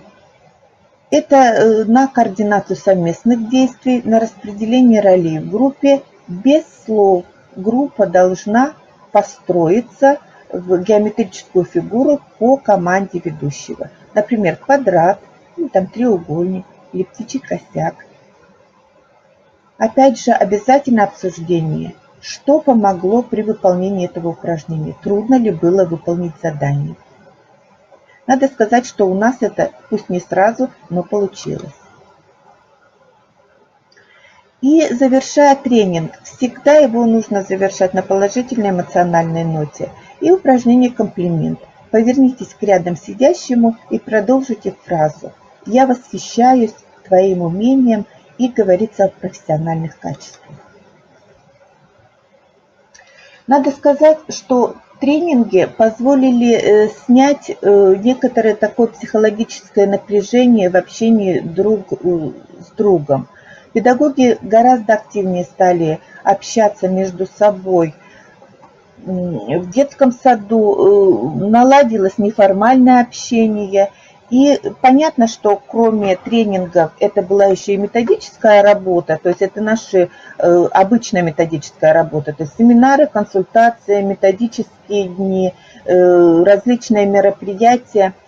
И проводя вот эти методические мероприятия, я поняла, что молодые педагоги моего детского сада иногда не понимают иногда самых каких-то главных вещей, важных вещей. И чтобы не проводить целую серию консультаций, я решила проиграть эти ситуации с тем, чтобы они на себе почувствовали те или иные ситуации, которые возникают в их жизни, в их группе, и как из этих ситуаций правильно выходить. И для этих педагогов я провела отдельно тренинг с тем, чтобы была выработана внутренняя позиция по отношению к воспитанникам и преодоление внутренних коммуникативных стереотипов, осознание своей индивидуальности.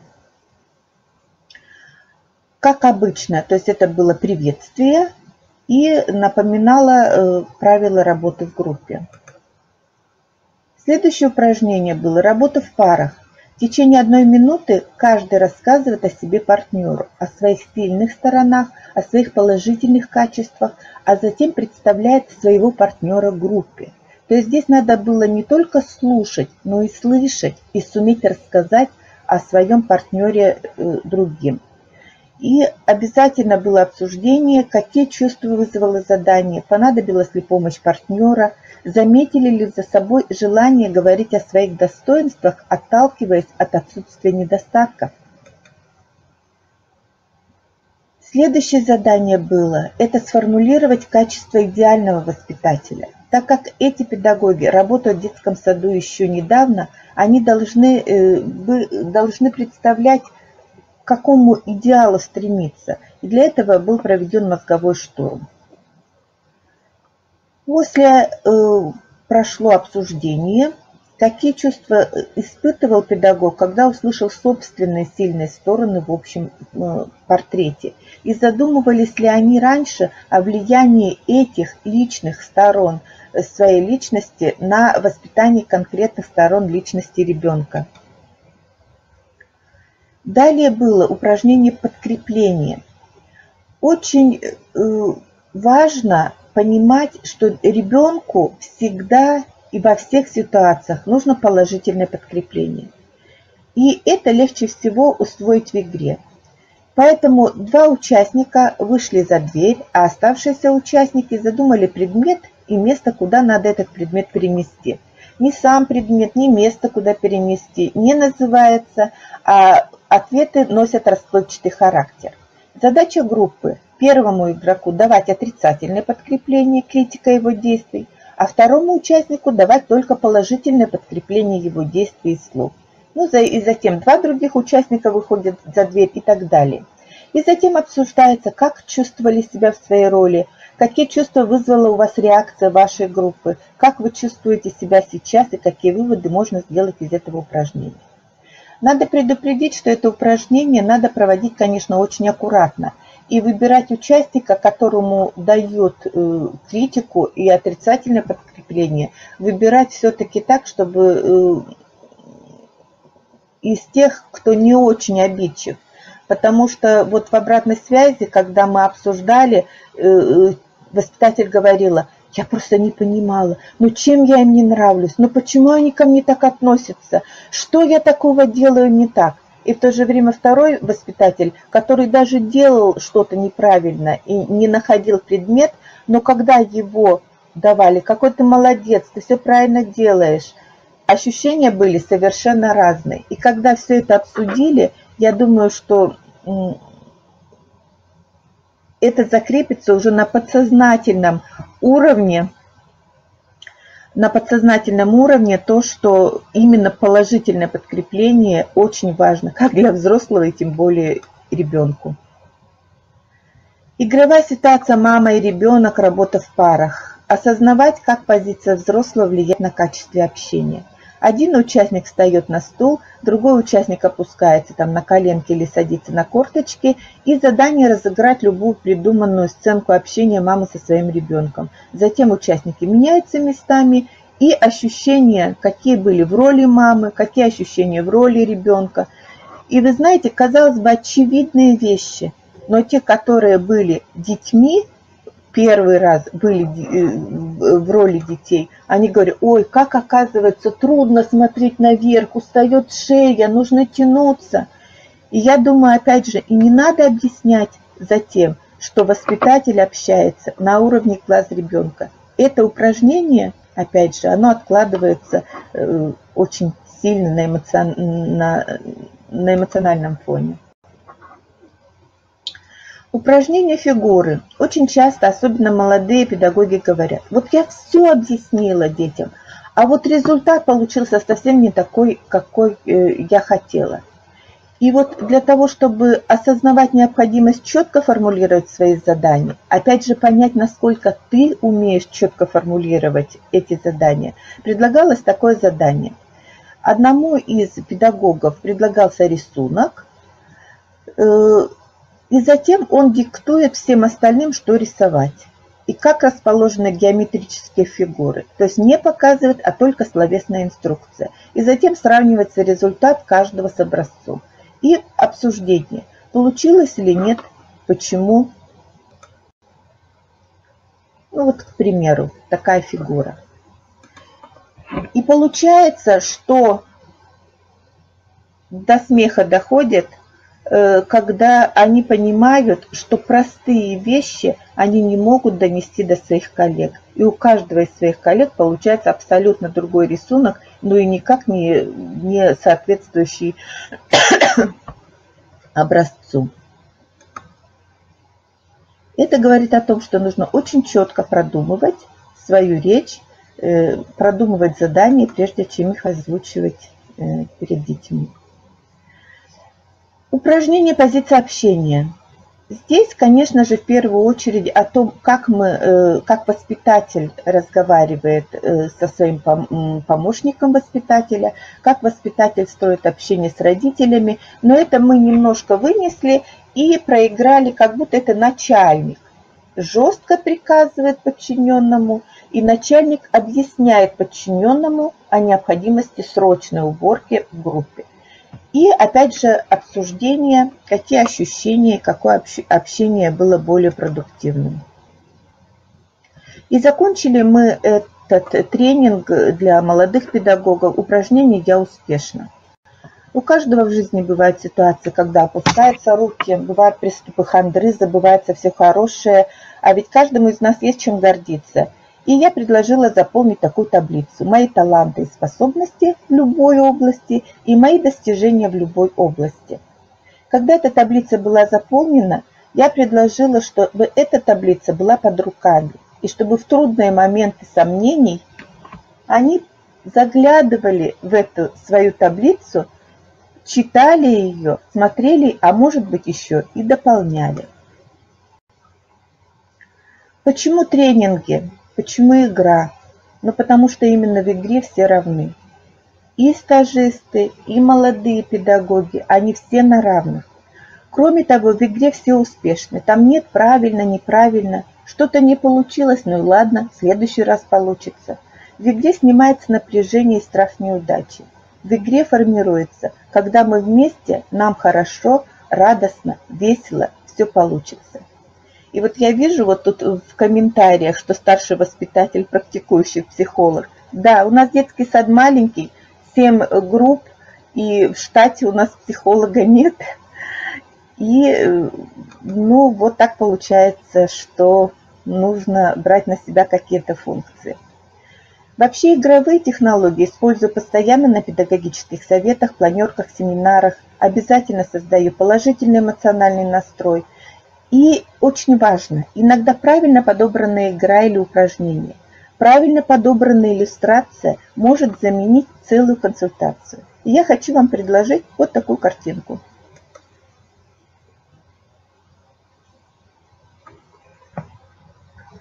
Я думаю, что вы все сейчас улыбнулись, и все понимают, о чем идет речь, какие вещи можно обсудить, какие проблемы можно обсудить, глядя на эту картинку. Чтобы оценивание было максимально честным, задание для всех одно – залезть на верхушку вот того дерева. И замечательное высказывание Альберта Эйнштейна: «Все мы гении, но если вы будете судить рыбу по ее способности взбираться на дерево, она проживет всю жизнь, считая себя дурой». Это смешно, но только при обсуждении этой иллюстрации можно понять, почему нужен индивидуальный подход, почему каждый ребенок должен быть успешным, почему нельзя судить всех по одной мерке. Ну вот творческая группа провела еще и мастер-класс для педагогов, для всех педагогов, не входящих в творческую группу по черемку. И опять же, такие мастер-классы творческие, они очень сближают друг с другом, вызывают массу положительных эмоций, развивают творчество всех педагогов. Ну, это я сегодня немножко пропущу, что и на педагогических советах мы различные игры проводим.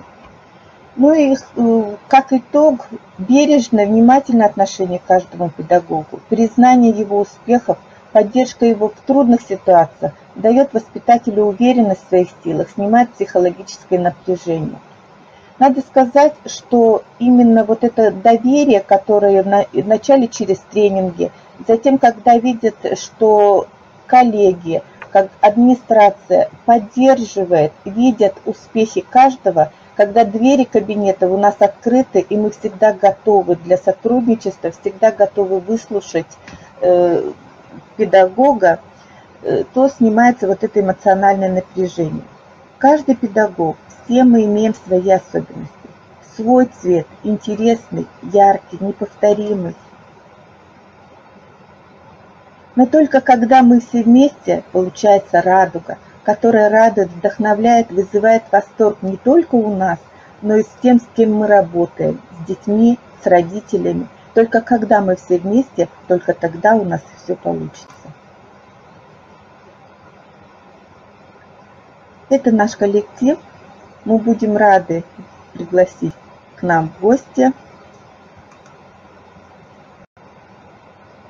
И никогда не сдавайтесь. Если тебе тяжело, значит, ты на верном пути.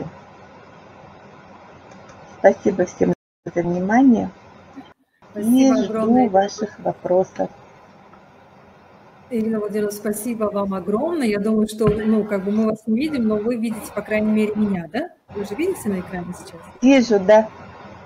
Спасибо вам огромное. С большим удовольствием слушала вашу такую неспешную, плавную речь, о том, как вы рассказывали, и думала о том, что вот насколько хорошо, что вот в нашем таком онлайн-семинаре все очень разные выступления.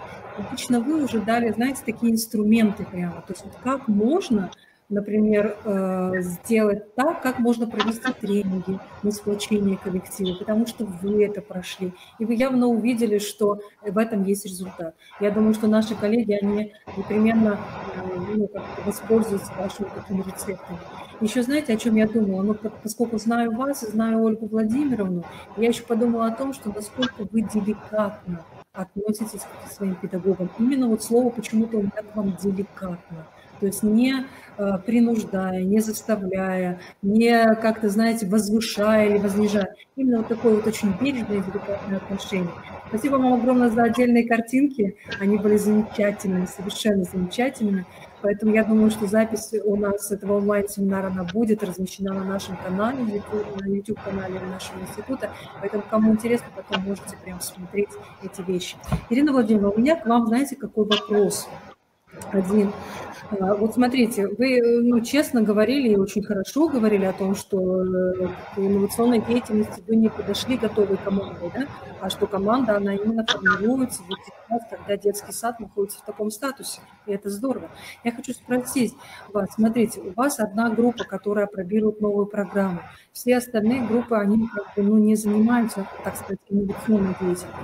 То, что вы начали сплачивать весь коллектив, это замечательно. Но я вот хочу спросить, как вообще вот именно в рамках инновационной деятельности, как живут те педагоги, которые работают в этом режиме и которые не работают? Вот как вы это решаете? Ну, надо сказать, что эта инновационная площадка по Теремку у нас новая, но мы являемся муниципальной площадкой, как бы инновационной площадкой муниципальной, и у нас площадка современной формы организации детских видов деятельности.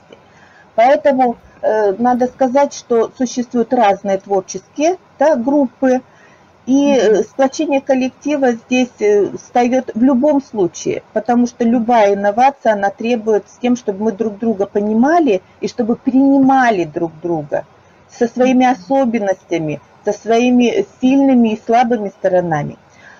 А вот группа Теремок-то она одна, но в эту творческую группу у нас сразу включились педагоги, которые в этом году выпускают подготовительные группы. У нас их 2.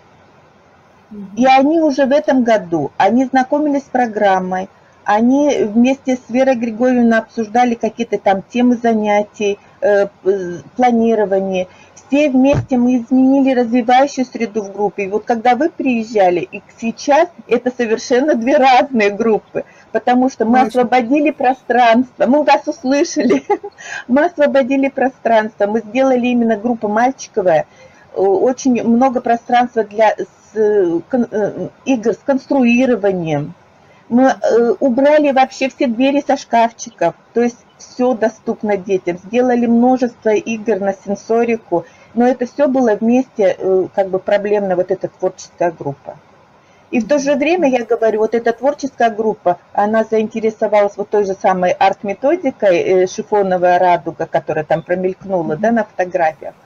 И захотели все педагоги познакомиться с этой методикой. И надо сказать, что на сегодняшний день уже в 4 группах эта арт-методика проходит. Не как группа раннего возраста, она заинтересовала других, потому что это очень творчество детей развивает, фантазию детей развивает. Очень заинтересовала педагогов. И я думаю, что вот это взаимопроникновение вот этих творческих групп, они же понимают, что в этом году они в одной группе, в следующий год они плавно могут перейти в другую группу, потому что, ну, ранний возраст, вот у нас, ну, одна группа, она только 1 год, как бы, теремок, и мы передаем и будем передавать это дальше. Хорошо, не знаю, да, ответила я на ваш вопрос. Я поняла, да, поняла, Владимир, спасибо вам огромное. Поэтому мы желаем успехов вашему детскому саду, лично вам, потому что вы являетесь руководителем, вдохновителем при очень хорошей поддержке Ольги Владимировны, то есть вашего непосредственного руководителя. И мне кажется, такой тандем, когда руководители, старшие воспитатели, они друг друга слышат, они друг друга понимают, и они друг другу доверяют, мне кажется, это тоже такой очень немаловажный аспект командной работы. Именно, знаете, не тогда, когда приказывают друг другу, вы должны сделать это, вы должны сделать это. А вот мне кажется, у вас как-то сложилось. Нет, у нас полное взаимопонимание, полная взаимоподдержка. И надо сказать, что вот, ну, чисто по времени у нас получилось как бы 1,5 года мы работаем вместе. И но коллектив изменился. Наш детский сад стало приятно приходить. Люди улыбчивые, люди приветливые. И мы уже это ощущаем потому, что к нам приезжают. Это замечательно, Ирина Владимировна, дорогая, это замечательно. Спасибо вам огромное. У вас хороший был слайд. Но если вам тяжело, значит, вы на верном пути. Поэтому мы желаем всем таких вот идеи интересных. И я сейчас прошу вернуться, кто у нас наши спикеры, вернуться к нам, подключиться в эфир. Пожалуйста, подключитесь, потому что, коллеги, уважаемые, мы завершаем. Все вопросы, которые вы... Да, подключайтесь тихонечко. Все вопросы, которые у вас будут, колонки, шумят. Выключите, пожалуйста, колоночки. Наталья Ивановна, очень вас рада видеть. Очень, да, очень, прям вот очень рада, потому что, правда, давно не виделись, давно не слышали. Светлана Анатольевна еще. Я понимаю, что мы подключаемся только 4, потому что не входим в одну вот в эту вебинарную гостиную. Поэтому я попрошу вас отключиться и включиться следующим. Поэтому, уважаемая Ирина Владимировна, уважаемая Наталья Ивановна, Наталья Витальевна, Лидия Ивановна, Светлана Анатольевна, спасибо вам огромное за то, что вы делаете. Спасибо вам огромное за то, что вы берете очень много на себя ответственности. Это правда так, потому что в командной работе нельзя. Спасибо за то, что вы иногда выдвигаете свои идеи, но иногда очень хорошо поддерживаете идеи ваших коллег. Спасибо вам огромное за то, что вы принимаете, наверное, все идеи и позволяете им развернуться. Это очень важно. И, конечно, спасибо огромное за то, что вы с нами лично, как руководители, как старшие воспитатели, вы не стоите на месте, и вы растете и личностно, и профессионально. И мне бы очень хотелось задать, но я уже не буду задавать этот вопрос, Наталья Ивановна, я хотела вашей команде задать, какие все-таки ценности у вашего детского сада, ценности такие, которыми живет весь педагогический коллектив. И я думаю, что искренне желаю всем, чтобы вы всегда мы с вами понимали, для чего, для кого мы сами работаем. Поэтому еще раз всех обнимаем, всем улыбаемся. Ирина Владимировна очень хорошо сказала. Оставайтесь такими же красивыми, интересными, умными, элегантными, я не знаю, как еще сказать. Пусть и ваши педагоги будут себя такими же. И наше плечо тоже рядом. Мы вас всегда поддерживаем, это знаете прекрасно. Поэтому я думаю, что вместе мы пойдем еще очень далеко. У нас много впереди очень интересно. Поэтому спасибо вам огромное за сегодняшний день. Без вас бы этого дня просто не было. Поэтому спасибо. Я даже не знаю, что еще вам сказать. Наверное, спасибо вам огромное. Спасибо большое. Спасибо. За поддержку и сотрудничество. Спасибо, всегда очень ценим. В карантине, да, спасибо. Ирина Владимировна, если что, вернитесь, пожалуйста, к нам. Вижу, Наталья Васильевна, дорогая, да, вижу. Ухтинцы наши дорогие тоже, Анна Николаевна, Ирина Анатольевна, вижу, подключаются у нас сейчас УСИНС, поэтому вы все слышали. Ирина Владимировна, все те, кто были вот с нами вместе, поэтому тоже огромное спасибо. Здесь у нас вдохновенцы, здесь у нас теремковцы, поэтому, дорогие наши замечательные инновационные площадки, я понимаю, что иногда бывает не совсем просто вам. Я понимаю, это прекрасно, да, мы все понимаем, потому что жизнь сейчас такая. Но просто вы должны понимать, что то, что мы с вами делаем, это очень нужно, это очень значимо. Вот когда вы для себя эти постулаты ставите, что это нужно детям, это нужно семьям, да, это нужно родителям, это нужно вашим коллегам, это нужно вам лично, тогда иногда какие-то вещи бывают очень легко сделать. Поэтому мы, безусловно, желаем вам того же вдохновения, которое у вас есть, чтобы оно у вас, выдох был минимальным, чтобы вы старались все-таки жить на такой волне очень позитивной, хорошей, и тем более, вот особенно те, кто работает у нас самыми маленькими, первый детский сад, у вас, наверное, самые чистые, самые светлые люди должны быть, потому что там самые маленькие дети до 3 лет. Поэтому много собирайте, вдохновенцы собирайте, то есть материал наш, да, ваш, наработки, стемовцы тоже наши собирайте. Дальше будем думать, как его продвигать, этот материал, презентовать, в каком виде это делать. Продолжайте снимать свои видеосюжеты. Видеотеку обязательно копите, она у вас замечательная. Я вам хочу сказать по секрету, по большому секрету нашим площадкам, с которыми мы общаемся на Фейсбуке, что видеотека вообще она пользуется очень большой популярностью, и, наверное, это находка наша с вами вместе. То есть когда можно увидеть, как идет апробация программы, именно через маленькие вот такие ролики. Поэтому идей много, воплощенных идей много. Еще раз вас всех тоже, как всегда, ценим, как всегда, очень с вами созвучны, понимаем, поддерживаем. И за нашими спинами, за нашими плечами стоят еще остальные детские сады, тоже наши инновационные площадки, другие детские сады Республики Коми. Я думаю, что у нас все получится. Поэтому спасибо всем, до свидания. Встретимся с вами на нашем фестивале «Инновационное дошкольное образование». Готовьтесь. Интересные, хорошие такие, знаете, вот именно тот опыт, который является инновационным, чтобы мы могли очень мощно так презентоваться, очень мощно зазвучать и, конечно же, чтобы выстраивать дальнейшее сотрудничество с другими площадками инновационными в Российской Федерации. Вдохновенцы прекрасно знают, и это я вам не открою секрета, что так как работают наши вдохновенцы на сегодняшний день в Республике Коми, многие детские сады так не работают. Я думаю, что вы знаете это. STEM-образование, STEM-овцы наши тоже, Наталья Ивановна, я думаю, что знает от наших научных руководителей, что у нас более-менее процесс такой, он очень хороший. И Ирина Александровна Лыкова, она всегда поддерживает наших теремковцев. Поэтому поддержка у вас есть с разных сторон. И единственное, что если, может быть, нужно какое-то выстраивание более тесное, общение с научным руководителем, вы скажите, но мне кажется, у нас нормально все. То есть Вера Александровна Маркова, она нас сопровождает тоже как человек, который может подсказать по STEM-образованию. Марина Владимировна Лебедева, да, Наталья Васильевна, Ирина Владимировна, тоже подсказывает нам какие-то вещи. Где-то Ирина Александровна что-то нам немножечко так выдает, поэтому потихоньку будем выстраиваться. Так что не знаю даже тоже, спасибо огромное. Вот тем, кто с нами был все 3 встречи, в качестве участника или в качестве спикера. Правда, коллеги, огромное, колоссальное вам спасибо, потому что мы вместе сделали столько, сколько, наверное, будем вспоминать еще всю оставшуюся нашу жизнь. И столько идей воплощенных, которые были, они, правда, очень-очень интересные. Поэтому, низкий тоже вам всем поклон. Я не устаю это говорить никогда, потому что я восхищаюсь вами, всеми, без исключения. То, что вы делаете, как вы живете, это настолько интересно, настолько здорово. И я думаю, что все другие наши детские сады мы обязательно еще услышим каждого, ну, наверное, в другое время. Да? Сейчас время ваше, поэтому это очень здорово. Всегда у нас жизнь, она так устроена, что когда я всегда, вот с кем мы давно общаемся, я всегда говорю, что всегда нужно чувствовать свое время и свою волну. Вот она сейчас ваша.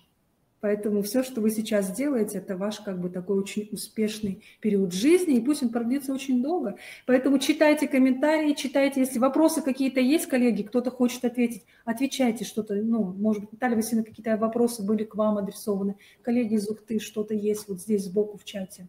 Хорошо, мы посмотрим, потом ответим чуть позже. Все, спасибо вам огромное за все. Да? Спасибо. До свидания.